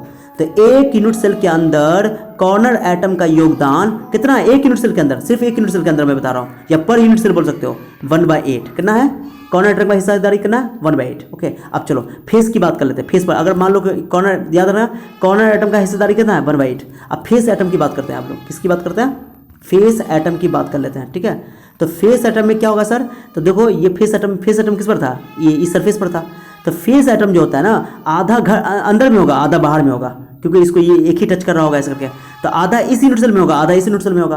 तो फेस एटम का हिस्सेदारी कितना होता है, 1/2 होता है। बात खत्म, समझ आ गया अच्छे से। उसके बाद जो आपका जो फेस एटम का समझ आ गया, फेस एटम का कितना हिस्सेदारी है बताओ, जल्दी बताओ। फेस एटम का हिस्सेदारी 1/2 है, हाफ है, हाफ इस सेल में, हाफ अगला यूनिट सेल में। ठीक है तो कॉर्नर एटम का बोलो, कॉर्नर एटम का, एक कॉर्नर एटम का 1/8, एक कॉर्नर एटम का 1/8। ओके तो तुम बताओ टोटल 8 कॉर्नर था, कितना कॉर्नर था, 8 कॉर्नर था। कॉर्नर की बात कर लेते हैं हम लोगों को, 8 कॉर्नर था। तो एक कॉर्नर का 1/8 है, तो टोटल कॉर्नर कितना है, 8 कॉर्नर है, गुना कर दो। तो टोटल कितना आइटम है इसके अंदर, एक ही आइटम है। तो कॉर्नर आइटम 8 कॉर्नर मिला करके एक ही आइटम पूरेगा। ओके 8 कॉर्नर को मिला करके एक ही आइटम पूरेगा। अब फेस पर हाफ अंदर रहेगा, हाफ बाहर रहेगा, तो हाफ लेंगे। एक यूनिट सेल की बात करते हैं हम लोग। ठीक है तो हाफ अंदर रहेगा, हाफ बाहर रहेगा। ओके चलो तो अब बताओ फेस सेंटर में सब फेस पर था, 6 फेस पर था, 6 फेस पर था, 6 × 1/2, क्योंकि एक फेस सेंटर का हाफ पार्ट है, तो 3 आइटम होगा, 3 और 1 4, टोटल 4 हो गया फेस में। सिंपल क्यूबिक में 8 हो गया, एक आइटम हो गया। सिंपल क्यूबिक में टोटल कितना आइटम हो गया, एक, क्योंकि एक कॉर्नर पे 1/8 हिस्सा है। एक कॉर्नर का कितना है, एक यूनिट सेल के अंदर एक कॉर्नर आइटम का योगदान कितना है, कंट्रीब्यूशन कितना है, 1/8। तो 8 कॉर्नर है तो 8 × 1/8, तो 8 1 आइटम हो गया टोटल कॉर्नर आइटम मिला करके। तो सिंपल क्यूबिक में सिर्फ ओनली 1 आइटम होता है, टोटल एक ही आइटम उसके अंदर होता है, एक यूनिट सेल के अंदर। लेकिन फेस सेंटर में बताओ, तो फेस सेंटर में तो कॉर्नर की वजह से एक आइटम हो गया, 8 कॉर्नर की वजह से एक आइटम बन गया, क्योंकि एक कॉर्नर आइटम का 1/8, तो 8 का 1/8 तो मल्टीप्लाई करो तो 1 आइटम, कॉर्नर आइटम मिलकर पूरा 8 कॉर्नर मिलकर के एक आइटम बनाया। और फेस वाला क्या है, वो 6 फेस सेंटर में क्या होता है, 6 फेस पर होता है, तो 6 × 1/2 कंटिन्यू करो तो 3, तो टोटल कॉर्नर एफसीसी में कितना आइटम हो गया, 3 1 4 हो गया। तो टोटल एफसीसी में 4 आइटम हो गया। बीसीसी में मैं बताया था मैंने, बॉडी सेंटर में, तो बॉडी सेंटर में बीचों बीच रहता है, एकदम बीच में रहता है, तो समूचा उसी के अंदर है। बॉडी सेंटर वाला जो एटम है वो कंप्लीटली उस यूनिट सेल के अंदर है। तो एक और कॉर्नर एटम का एक 2 हो गया। ठीक है एंड सेंटर वाला जो है वो तो फेस वाला है, एंड सेंटर वाला में बताया था ना, वो तो फेस है।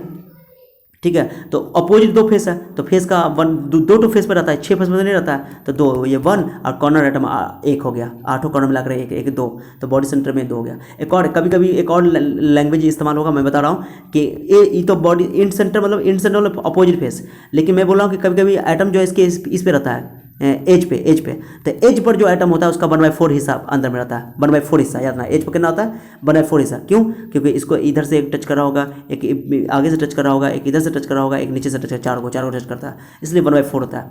तो एज सेंटर का कंट्रीब्यूशन करना होता है 1/8। चलो बहुत बकवास कर लिया, नोट्स पे आ जाओ, नोट्स तुमको समझ में आ जाएगा। थोड़ा सा ध्यान दो, बहुत इंपॉर्टेंट है, बहुत इंपॉर्टेंट है।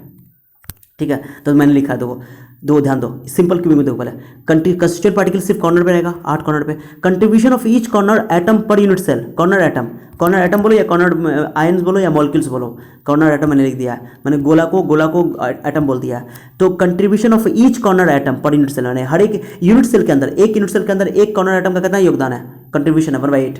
ओके, अंदर में है। तो टोटल कितना कॉर्नर है, 8 कॉर्नर है, तो 8 इंटू 1/8 इंटू इक्वल टू 1। तो टोटल सिंपल क्यूबिक में कितने एटम हो गए, एक ही एटम हो गए। ओके, आज number of atom per unit cell को जेड से लिखा जाता है, जेड से। Number of atom, total number of atom per unit cell, उसको जेड लिखते हैं, जेड एनसीईआरटी में स्टैंडर्ड सिंबल है। ओके, जेड क्या है सर, तो number of atom per unit cell, per unit cell में कितना एटम है, एक यूनिट सेल की बात कर रहा हूँ मैं, तो 8 कैंसिल कर दो 8। तो सिंपल क्यूबिक में टोटल कितना एटम है, तो बोलोगे एक एटम है सर। चलो ठीक है, चलो उसके बाद आगे ध्यान देना, उसका फेस सेंटर में कितना होगा सर, तो 8 पूरा कॉर्नर मिला के एक एटम, और 6 फेस पर है, तो एक फेस का एटम का कितना योगदान होता है, हाफ। मैंने बोला था कि contribution of each corner face atom of unit cell 1/2। तो कितना फेस है टोटल, 6 फेस है, तो 6 इंटू 1/2 कर दो, तो ये 3 हो जाएगा, एक इधर का हो गया, तो 3 1 4 हो गया। तो फेस सेंटर यूनिट सेल में कितना एटम होता है, 4। जेड का वैल्यू 4 होता है, यार ना फेस सेंटर एफसीसी में जेड का वैल्यू 4 होता है। बहुत ईजी है, बहुत ईजी है। चलो आप बीसीसी में आ जाओ, बीसीसी में सब बताऊंगा मैं, बीसीसी में आ जाओ। बीसीसी में बताओ, एक बॉडी के अंदर है, ये समूचा बॉडी के अंदर है, तो समूचा पूरा उसके के अंदर यूनिट सेल के अंदर घुसा हुआ है वो, तो पूरा वो काउंट होगा, पूरा काउंट होगा। तो 8 तो कॉर्नर पे है, तो कॉर्नर का 1/8 होता है, एक कॉर्नर का, तो टोटल कॉर्नर 8 है, तो 8 इंटू 1/8, तो टोटल कॉर्नर का 1 हो गया, 8 कॉर्नर का एक एटम है, एक अंदर में था, एक 1 2 हो गया, क्लियर हो गया। चलो उसके बाद एंड सेंटर में, मैंने बोला एंड सेंटर में देखो, एंड सेंटर में अपोजिट फेस पर होता है, तो 8 कॉर्नर पे एक, 2 अपोजिट फेस पर है, तो फेस का हाफ होता है अंदर में, तो हाफ इंटू 2 इंटू हाफ हो जाएगा, तो 1 हो जाएगा।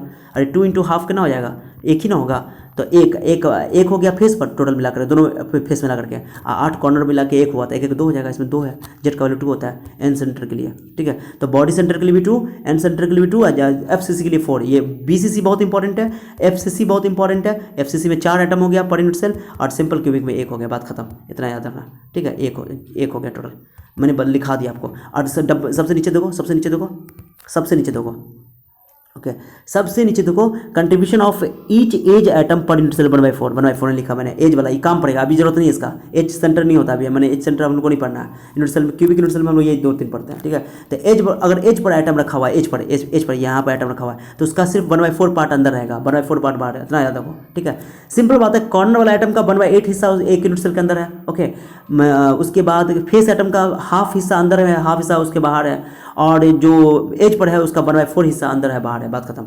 1/4 हिस्सा अंदर है। ओके, इतना याद रखना, एक यूनिट सेल के अंदर है। चलो अब इंपॉर्टेंट है, उससे भी इंपॉर्टेंट सुने कि इंपॉर्टेंट चीज़। ओके, उम्मीद करता हूँ कि समझ में आ गया होगा सारी बात। अब सुनो कि मैंने बताया तुम लोग को कि जो क्यूबिक यूनिट सेल है, इसमें चारों आइटम एक दूसरे को करा था, टच करा था। आंसर का देखो, आंसर का मैं फिगर दिखाता हूँ आपको, थोड़ा सा ध्यान दो, फिगर थोड़ा पेशेंस रख लो, थोड़ा मैं मेरा लेक्चर थोड़ा बड़ा हो रहा है, लेकिन मैं पूरी बात को डिट्टो करूँगा, क्लियर करूँगा। देखो यार, तुम ध्यान देना सब बच्चा, देखो ये जो बात है, चारों आइटम देखो ऊपर टच कर रहा है, चारों आइटम नीचे टच कर रहा है क्यूबिक यूनिट सेल में। देखो ध्यान दो, चारों ऊपर आधा 1/8 पार्ट ऊपर है, 1/8 टोटल ये एक ही आइटम है मिला करके सिंपल क्यूबिक यूनिट सेल में। ठीक है, तो देखो 4 आइटम पर टच कर रहा है कि नहीं कर रहा है, तो इसको कैसे बनाओगे, ऐसे बनाओगे 4 आइटम। तो क्या होता है, ध्यान देना, ये आइटम को हम लोग गोला बनाते हैं, गोला। तो ध्यान देना, ये सेंटर है, ये सेंटर है, सेंटर से सेंटर मिला दो। अब बताओ, ये रेडियस है, ये पूरा एज हो गया, ये एज हो गया, एज। तो ए बराबर क्या हो गया 2r, तो इसको बोलते हैं रेडियस और एज रिलेशन, रेडियस और एज रिलेशन। देखो ना, ये मैंने बनाया, देखो ना, ये जो दिखाई दे रहा है, तो ये जो देख रहे हो ऐसे करके ओके बना रहे हो ना, तो ये तुम्हारा एक स्क्वायर बन जाएगा। तो स्क्वायर बनाओ, 4 आइटम को टच करो, ऐसे टच करो, ऐसे टच करो, ऐसे टच करो, ऐसे टच करो, टच कर रहा है, तो इसका सेंटर इसका, तो ये तुम्हारा एक स्क्वायर बन गया ना। तो स्क्वायर का इस साइड ए ले लो, इसमें एक रेडियस इधर, एक रेडियस इधर, तो ए बराबर कितना हो गया 2r। तो रेडियस और रिलेशन में एज में रिलेशन आ गया, रेडियस और एज में रिलेशन आ गया ये, तो a इक्वल टू 2r, तो r इक्वल टू क्या हो जाएगा a/2, यानी कि जो साइड है दुगुना होगा रेडियस का, और रेडियस एज का हाफ होगा सिंपल क्यूबिक में। किसमें, सिंपल क्यूबिक में। ठीक है, चलो मैंने भाई समझाया। उसके बाद देखो, मैंने बॉडी सेंटर बताया, देखो ये बॉडी सेंटर का देखो, पहले बॉडी सेंटर नहीं, मैं आपको फेस सेंटर दिखाता हूँ, फेस सेंटर भी दिखाऊंगा। रुको, ये बॉडी सेंटर है, ये बॉडी सेंटर देखो समूचा एक अंदर रखा हुआ है, समूचा, और ये दोनों टच नहीं कर रहा है, ये दोनों टच नहीं कर रहा है, ध्यान। ओके, टच नहीं कर रहा, नहीं टच कर रहा है, टच कर रहा है बॉडी से, ये नीचे टच नहीं कर रहा है, टच नहीं कर रहा है, नीचे सब हटा हुआ है, ध्यान देना। मैं बता रहा हूँ, रुको मैं और दिखाता हूँ आपको, रुको। हाँ, ये फेस सेंटर देख लो, फेस सेंटर तुम लोग देख लो, इसका यूनिट सेल फेस सेंटर का, फेस सेंटर देखो आधा अंदर में, ये फेस वाला 6 फेस पर है, पीछे भी है। ओके, और ये तो इसमें देखो कैसे बनाओगे, एक ये आपका ऐसे बनेगा, ये फेस पर बनेगा, फेस पर। ठीक है, तो मैं इसका देखो रेडियस रेशियो रिलेशन बताता हूँ, बहुत इंपॉर्टेंट है इसका रेडियस रेशियो, बहुत इंपॉर्टेंट है। Radius edge relation, radius edge relation, तो मैंने एक ही में सब कुछ कर दिया। बहुत अच्छा से मैंने नोट्स बनाया, आप लोगों को समझ जाओगे, दिल खुश हो जाएगा, इतना नोट्स अच्छा से बना हुआ है। ओके, बहुत मेहनत लगा इसमें। तो देखो, तो मैंने यहाँ पर इसको बोलते हैं रिलेशन बिटवीन एज और रेडियस, एज और रेडियस रिलेशन। तो ये तो सिंपल क्यूबिक में हो गया। सिंपल क्यूबिक का चारों आइटम टच करता है, तो मैंने सिर्फ 4 आइटम दिखाया आपको समझाने के लिए। ठीक है, चलो ध्यान दो, देखो ध्यान दो यहाँ पे, तो 4 आइटम टच कर रहा है, टच कर रहा है। तो देखो इसका ये पूरा ए मिला दिया मैंने चारों को, सेंटर को, तो ये 2 आर हो गया। एक एज बोलेंगे यहाँ से यहाँ तक को, तो ए बराबर 2 आर, तो ए बराबर 2 आर हो गया। तो ये देखो ए बराबर 2 आर लिखा गया यहाँ पे, तो आर बराबर a/2। ये रेडियस और एज में रिलेशन हुआ, सिंपल क्यूबिक वाला। ये बहुत इंपॉर्टेंट, बहुत काम आएगा। रेडियस एज रिलेशन बोलते हैं इसको। ओके, तो ये आपको सिंपल क्यूबिक का r = a/2 रिलेशन रटना नहीं है, बहुत ईजी है, बहुत ईजी, बच्चे लोग रटते हैं इसको। अब उसका देखो फेस सेंटर वाला, देखो फेस सेंटर में कितना होता है जेड का वैल्यू, फेस एफसीसी में जेड का वैल्यू 4 होता है। टोटल पर यूनिट सेल क्या होता है, total number of items per unit cell 4, याद रखना बात को, total number of item per unit cell 4 होता है एफसीसी में, और सिंपल क्यूबिक में 1 होता है। अब जो एफसीसी में, अब इसका फिगर कैसे बनाओगे, बहुत इजी याद करना, मैं बता रहा हूँ। 4 आइटम ऊपर, 4 आइटम ऊपर, 4 आइटम, 4 आइटम, 4 आइटम, इसके बीच में फेस पर एक आइटम है जो चारों टच कर रहा है, चारों को टच कर रहा है, लेकिन ये आपस में टच नहीं कर रहा है। ये बात याद ना, यानी इसकी ये डिप्रेशन में रखा गया, इसके डिप्रेशन में रखा गया, ये चारों को टच कर रहा है बीच वाला, लेकिन ये टच नहीं कर रहा है, ये एक दूसरे को, ये एक दूसरे को टच नहीं कर रहा है। ठीक है, याद ना बात को, समझा, ये दोनों एक दूसरे को टच नहीं कर रहा है। ठीक है, चलो सॉरी, ये टच नहीं कर रहा है। तो क्या होगा, इसमें कैसे रिलेशन निकालोगे, तो मैंने दो आइटम बनाया, दो यहाँ पर एक आइटम, एक हैंड रिटेन नोट्स है बाबू, बहुत बहुत मेहनत लगा है, हैंड रिटेन नोट्स है। तो आप लोगों को बहुत फायदा हो रहा है, तो अपने दोस्तों को खूब शेयर करना। ठीक है, चलो, तो देखो सबको हेल्प होना चाहिए। तो यहाँ देखो, तो ये बहुत मस्त है, इसका रिलेशन कैसे निकालोगे। तो ये तो क्या होता है, जो फेस सेंटर में तो ऊपर ना ऐसे आइटम है, ऐसे रखा हुआ है, इसके चारों ओर ऐसे करके रखा हुआ है, ओके, बीच में रखा हुआ है, तो ये फेस में रखा हुआ, फेस में, तो इसको फेस डायगोनल बोलते हैं। तो देखो इसका एक रेडियस आ गया, ये तीनों आइटम टच कर रहा है, या तो ऐसे लो या ऐसे लो। इसमें देखो ऐसे टच नहीं कर रहा है, तो इसमें एज और रिलेशन, एज और रेडियस में रिलेशन नहीं बन पाएगा। जो टच कर रहा है वो रिलेशन, तीनों टच कर रहा है तो तीनों टच कर दो। देखो, तो देखो आधा रेडियस इसका, 2 रेडियस इसका, 1 रेडियस इसका। तो बताओ ये क्या है, ये इसको साइड मिलाओगे, ध्यान दो अच्छा से, ये साइड हो गया, ये आपका साइड, तो ये जो है आपका ये साइड ए, ये साइड ए, तो ये हो गया राइट एंगल ट्रायंगल, समकोण त्रिभुज हो गया, राइट एंगल ट्रायंगल, तो साइड ए, साइड ए, साइड ए हो गया। और ये तुम जानते हो कि ये जो है राइट एंगल ट्रायंगल हो गया, तो कैसे निकालो राइट एंगल ट्रायंगल में, hypotenuse square plus perpendicular square, तो क्या होता है, sorry perpendicular square plus B square, P square plus B square, लंब स्क्वायर आधार स्क्वायर होता है ना, तो क्या होता है √a² प्लस a स्क्वायर क्या होगा, √2 × a, तो ये फेस डायगोनल हो गया √2 × a। तो बताओ फेस डायगोनल, इसको बोलते हैं फेस डायगोनल, क्या बोलते हैं, वैसे भी जानते हो कि राइट एंगल ट्रायंगल का फेस डायगोनल की लेंथ होती है √2 × साइड। ओके, तो √2 × a, √2 × भुजा, आज कितना इसमें रेडियस दो, तो एक रेडियस, 2 रेडियस इसका, एक रेडियस इसका, 4 रेडियस, तो √2 × a = 4 हो गया, 4r, बात खत्म। ये रिलेशन याद रखना, कभी नहीं भूलोगे, √2 × a = 4 है, 4r रेडियस। 4r कैसे आ गया सर, एक रेडियस ऊपर का, 2 रेडियस इसका, एक रेडियस इसका, कितना आसान है, ध्यान दो कितना आसान है। तो देखो मैंने लिखा है, देखो इंपॉर्टेंट, देखो 4r = √2 × a, साइड रिलेशन हो गया। अब √2 को तुम डिवाइड में डाल दो, देखो मैंने क्या किया, r को क्या किया, 4 को डिवाइड डाल दिया, 4 को डिवाइड में डाल दिया, 4 को डिवाइड में डालो। सिर्फ ये याद रखो, कभी नहीं भूलोगे, बच्चे लोग रटता है, इसको रटना नहीं है, बहुत ईजी है। तो 2 × 2 कर दो, 4 को मैंने 2 × 2 कर दिया, एक 2 को 2 √2 लिख दिया, √2 × √2 होता है, एक √2 कट जाएगा, तो आ गया r = a/√2, r = a/√2, और या a = 2√2r। ये बहुत इंपॉर्टेंट रिलेशन है, बहुत इंपॉर्टेंट रिलेशन है। ठीक है, तो ये फेस सेंटर वाला में एफसीसी के लिए, सिंपल क्यूबिक के लिए r = a/2, और फेस सेंटर के लिए r = a/√2 या a = 2√2r। हम तो कहेंगे ये रटे में मत करो, मैं तो कहूँगा कि ये निकालना सीखो, ये वाला 4r = √2 है। 4r कैसे आ गया सर, ये 4r और √2 उसका फेस डायगोनल, ठीक है, फेस डायगोनल बोलते हैं इसको, जो दीवार का डायगोनल है। ओके, एक होता है बॉडी सेंटर यूनिट सेल, तो बॉडी सेंटर में क्या होगा, बॉडी में पूरा ये जो आइटम देख रहे हो, ये भी आइटम है, लेकिन ये फेस डायगोनल ही है, ये बॉडी डायगोनल है। कौन डायगोनल है, तो वहाँ पर ये फेस डायगोनल, मैंने बोला फेस डायगोनल ही है, दीवार के बीच में आइटम रखा हुआ आधा आधा वाला। ठीक है, बट यहाँ पर जो है मैं बोल रहा हूँ बॉडी डायगोनल है, मैंने बीचों बीच रखा हुआ है बॉडी डायगोनल। तुम जानते हो अपने रूम में कितना डायगोनल होता है, घर में जो सबसे बड़ा छड़ अटेगा ना उसी को डायगोनल कहते हैं। ओके, तो डायगोनल 4 डायगोनल अटेगा एक घर में, एक क्यूब का 4 डायगोनल होता है। तो अब ये बॉडी डायगोनल है, तो बॉडी डायगोनल में क्या करते हैं हम लोग, जानते हो ना कि क्यूब का डायगोनल का फॉर्मूला क्या होता है, जो मैंने बना रखा है आप लोगों के लिए। देखो बॉडी डायगोनल है, तो बॉडी में √L² length square plus width square plus height square, लंबाई स्क्वायर प्लस चौड़ाई स्क्वायर प्लस ऊंचाई स्क्वायर, तो तीनों साइड इक्वल है, तो लंबाई भी a है, चौड़ाई भी a है, ऊंचाई भी a है, क्यूबिक है, मैंने बोला क्यूबिक रूट से हम लोग को पढ़ना है, तो a² तो √3 × a। अब तुम लोग 10th क्लास में 9th क्लास में छोटी क्लास में पढ़े भी होंगे कि क्यूब का डायगोनल का लेंथ √3 × a होता भी है, तो ये बॉडी डायगोनल है। ओके, और ये मैंने फेस डायगोनल पढ़ाया है यहाँ पे, ये √2 × a, ये फेस डायगोनल है। ओके, याद ना, कभी भूलोगे नहीं। तो इसमें भी 4 रेडियस है, देखो ना इसमें 4 रेडियस है, इसमें भी 4 रेडियस है, इसमें भी 4 रेडियस है, लेकिन इसका बॉडी डायगोनल लेना है, ये बॉडी डायगोनल है, तो ये बॉडी डायगोनल का लेंथ हो गया √3 और रेडियस हो गया 4r, ठीक है। तो मैंने देखो यहाँ लिखा हुआ है, देखो कितना आसान है, तुम देखो 4r = √3 इंटू ए, यही याद करना, यही याद कर लेना, याद क्या करना, मैंने बनाना आना चाहिए। और r = √3/4 हो गया, a = 4/√3r हो गया, बहुत ईजी है। और 4 को डिवाइड डाल दो, तो a = हो गया, r = हो गया √3/4a, और a = हो जाएगा 4r/3 ओके। कितना आसान है, देखो कितना आसान है, यही तीनों का रिलेशन याद रखना, हमको एंड सेंटर का याद नहीं करना है, एंड सेंटर का रिलेशन पढ़ना ही नहीं है। चलो एक बार मैं रिकॉल करवाता हूँ, सुनो। सिंपल क्यूबिक यूनिट सेल में पहले याद रखो कॉर्नर एटम का कितना योगदान होता है, एक यूनिट सेल के अंदर कितना कॉर्नर एटम योगदान देता है, 1/8। तो टोटल 8 कॉर्नर एटम है, तो 8 कॉर्नर एटम का टोटल हो जाएगा 1 एटम, क्योंकि 1/8 एक कॉर्नर एटम है, तो 8 से मल्टीप्लाई करो तो पूरा। तो सिंपल क्यूबिक में टोटल एटम का संख्या कितना होता है per unit cell, total number of atom per unit cell in simple cubic unit cell = 1 होता है, जेड का वैल्यू 1 होता है। सिंपल क्यूबिक के लिए टोटल एटम कितना होता है उसके अंदर, एक यूनिट सेल के अंदर 1 होता है। फेस सेंटर में 4 होता है, बॉडी सेंटर में 2 होता है। अब बताओ सिंपल क्यूबिक में रेडियस रेशियो का होता है, इसका टच करता है, इसलिए a = 2r, r = a/2, बात खत्म। और उसका फेस सेंटर में, तो इसका फेस डायगोनल लेते हैं, तो फेस डायगोनल हो गया √2 × a, ऐसा ना, फेस डायगोनल इसका राइट एंगल ट्रायंगल का समकोण त्रिभुज का कर्ण की लंबाई याद रखना, मैंने फिगर भी बना दिया। तो √2 × a और 4r, √2 × 4r ये लिख दिया मैंने, लो कभी नहीं भूलो, एक याद रखो, √2 × 1 4r, ये सब रटने की जरूरत नहीं सब, ओके मैंने लिख दिया। बॉडी सेंटर में क्या होगा, बॉडी डायगोनल में क्या होता है, √3 × a, √3 × a अब 4r, बात खत्म। ये रिलेशन याद रखना है, इसको बोलते हैं रेडियस एज रिलेशन, ठीक है, याद रखना, बहुत मैंने एक एक चीज़ करके लिख दिया आप लोग को। अब बॉडी डायगोनल में टोटल करना है, तो एटम होता है z = 2 होता है, कॉर्नर पे तो रहेगा ये, तो कॉर्नर का टोटल 8 का मिला के 1 रहेगा, एक बॉडी में रहेगा, क्लियर। तो ये बहुत इंपॉर्टेंट मैंने पढ़ा दिया आप लोग को, चलो ठीक है। तो ये हो गया आपका। अब देखो सिंपल बात बताओ कि अब एटम के इसके आधार पे, एटम के प्रेजेंस के आधार पे कंस्टिट्यूएंट पार्टिकल कहाँ कहाँ मौजूद होगा, मैंने बोला कंस्टिट्यूएंट पार्टिकल कॉर्नर पे भी हो सकता है, फेस पे भी हो सकता है, बॉडी में भी हो सकता है। इस आधार पे हम लोग देखो जो अब बांट रहे हैं, तो देखो फिर से क्रिस्टल सिस्टम को पढ़ते हैं। तो देखो क्यूबिक में ना, क्यूबिक में कितना पॉसिबल जानते हो, क्यूबिक में सिंपल भी बनता है, सिंपल क्यूबिक भी बनता है, यानी कि 8 कॉर्नर पे एटम होगा, और बीसीसी भी बनता है, बॉडी सेंटर भी बनता है, और एफसीसी भी बनता है। तो टोटल क्या होगा, सिंपल क्यूबिक में तीन ठो बनता है।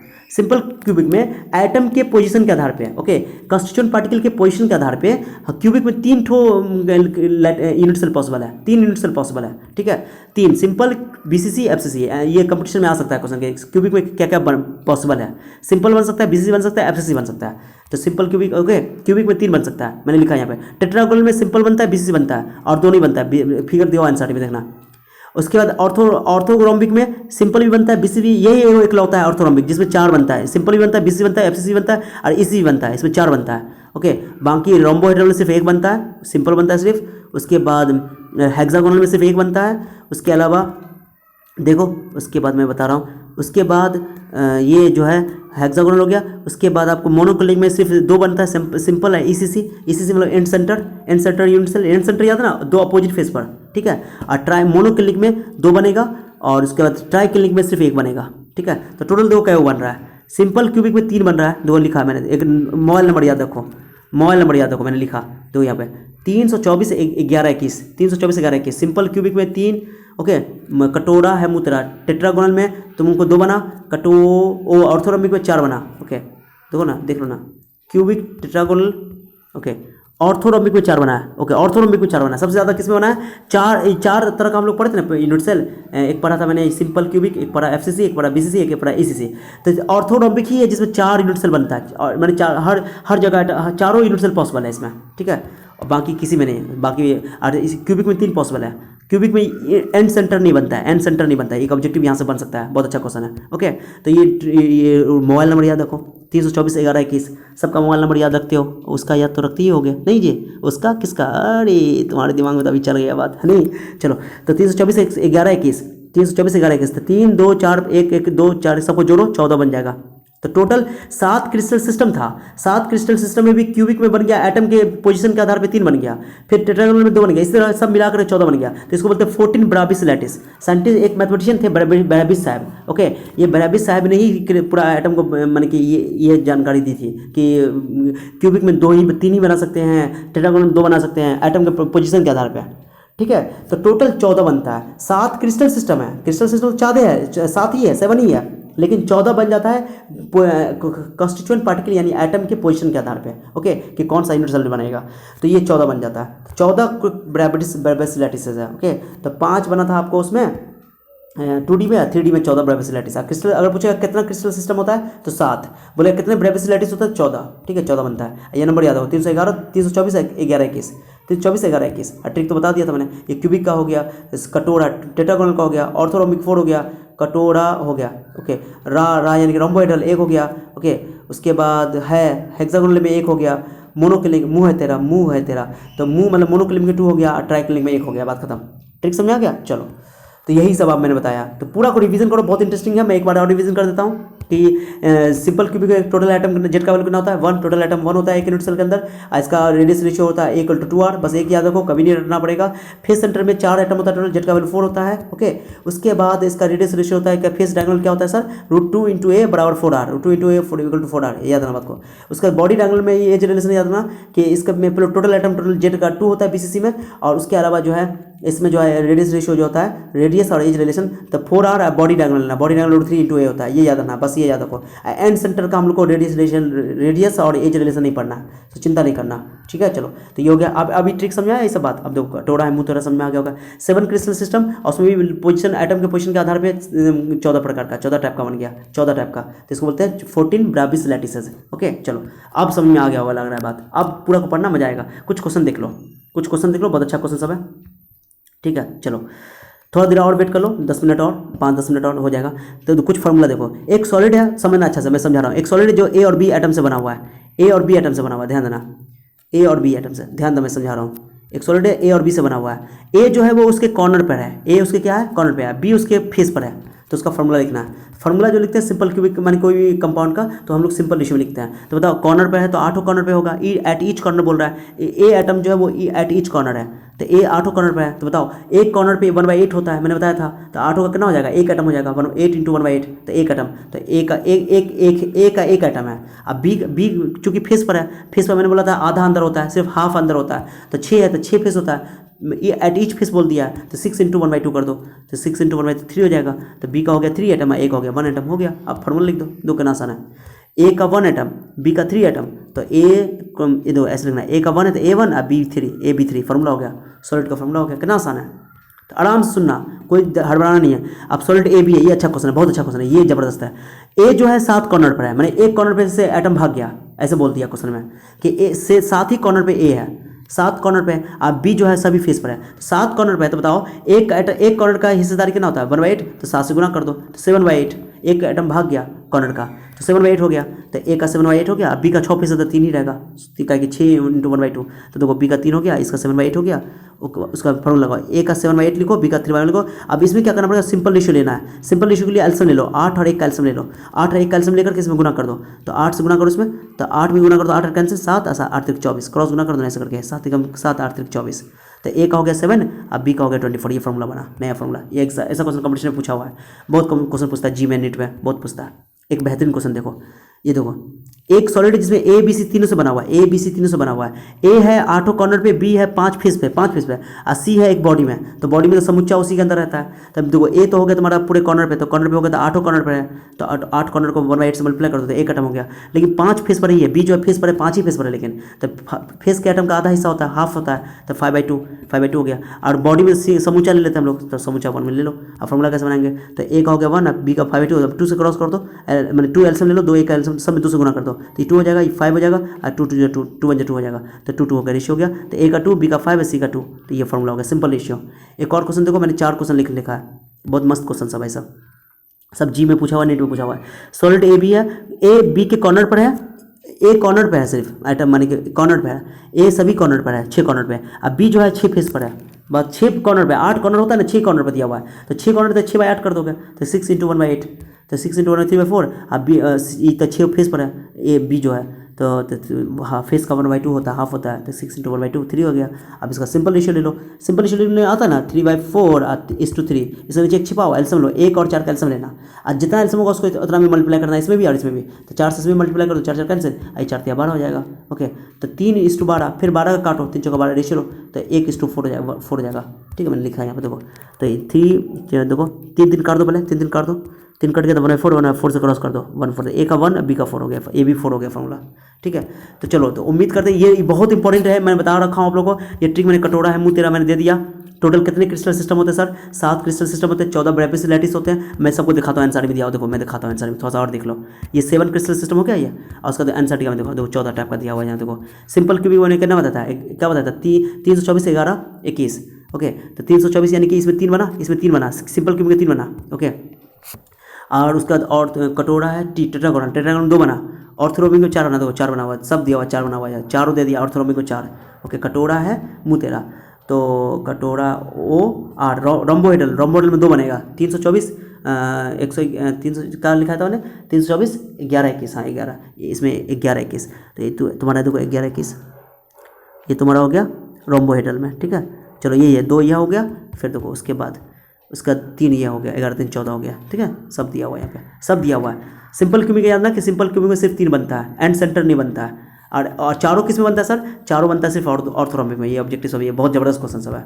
ठीक है, तो उम्मीद करते हैं कि आप लोगों को ये समझ में आ गया होगा। कुछ क्वेश्चन तुम्हारी किताब में दिया हुआ है, क्वेश्चन सब कर लेना आप लोग, जो क्वेश्चन सब दिया हुआ है कि 1.10 में ये इंटेक्स क्वेश्चन है, give the significance of lattice point. Lattice point क्या रिप्रेजेंट करता है? The lattice point represent a constituent particle. Okay, each and every lattice point represent constituent particle, एक कंस्टिट्यूएंट पार्टिकल को रिप्रेजेंट करता है। सॉरी, ओके, मैंने lattice point एक constituent particle को रिप्रेजेंट करता है। Okay, each and every lattice point represent a constituent particle. ठीक है, name the parameter of characterise a unit cell. Unit cell बोल दिया, 3D के बारे में ही बात करना, 2D के बारे में बात ही नहीं करना, 3D के बारे में। तो बोलो there are 6 parameters are required for units 3D unit cell. Okay, तो 3 एज और 3 एंगल्स, वो एंगल मैंने डेफिनेशन में जो लिखा था वो लिख देना। ठीक है, उसके बाद distinguish hexagonal and monoclinic unit cell. Hexagonal monoclinic unit cell में क्या होता है? तो वो जो मैंने बताया 7 वाला हेक्सागोनल के लिए मैंने क्या बोला था, कटोरा है मुँह तेरा, तो बना लेना वाला, ये जो देख रहे हो 7, जो 7 मैंने दिखाया, ये जो एनसीईआरटी में दिया हुआ।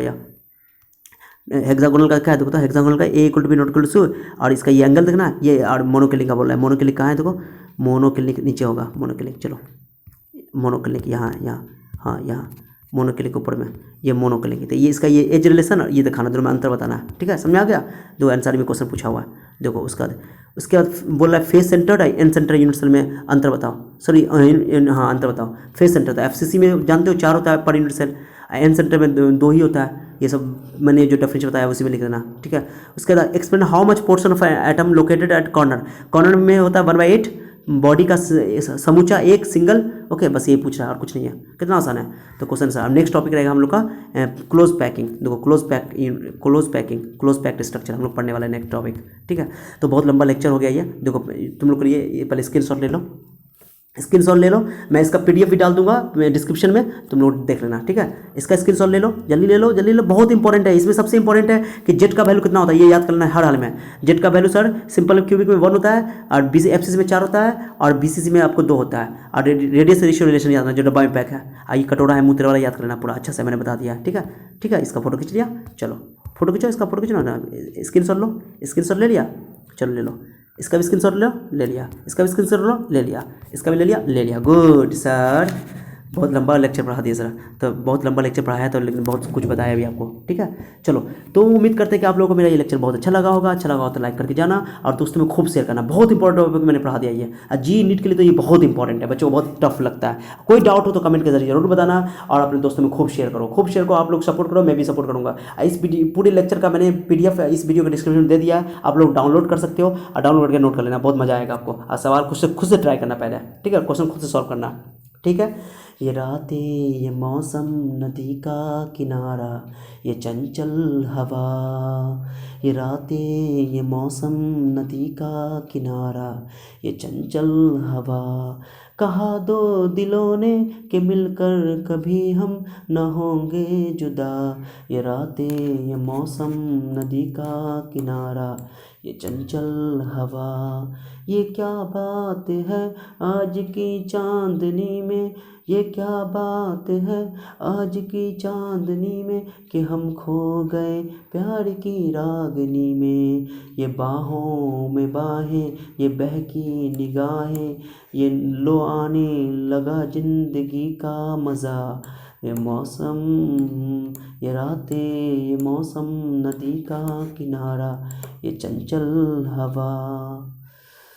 चलो, तो अच्छा लगा होगा मेरा गाना, तो आप लोग कहना कि सर पागल तो नहीं हो गए सर आप बुढ़े, इतना पढ़ाते हो, इतना लंबा लंबा लेक्चर वीडियो बनाते हो, तो देखो आप लोग टिके हुए हो, ये बहुत बड़ी बात है। जो लास्ट तक टिका है हम समझ रहे हैं कि वो पूरा पढ़ना चाहता है, इसलिए मैंने पूरा डिटेल पढ़ाया है। अब लेक्चर 4 में आएगा close packing. Okay, close packing हम लोग सॉलिड का पढ़ने वाले हैं, बहुत इंपॉर्टेंट टॉपिक है, तो आप लोग इसको देखते रहो। Okay, be happy, no BP. Thank you so much for your time. Okay, see you then, bye bye. मिलते हैं नेक्स्ट वीडियो में एकदम अच्छे से जोश खरोश के साथ। ओके, और लाइक करके ज़रूर जाना। ओके, आप लोगों को उसकी कसम। Okay, bye.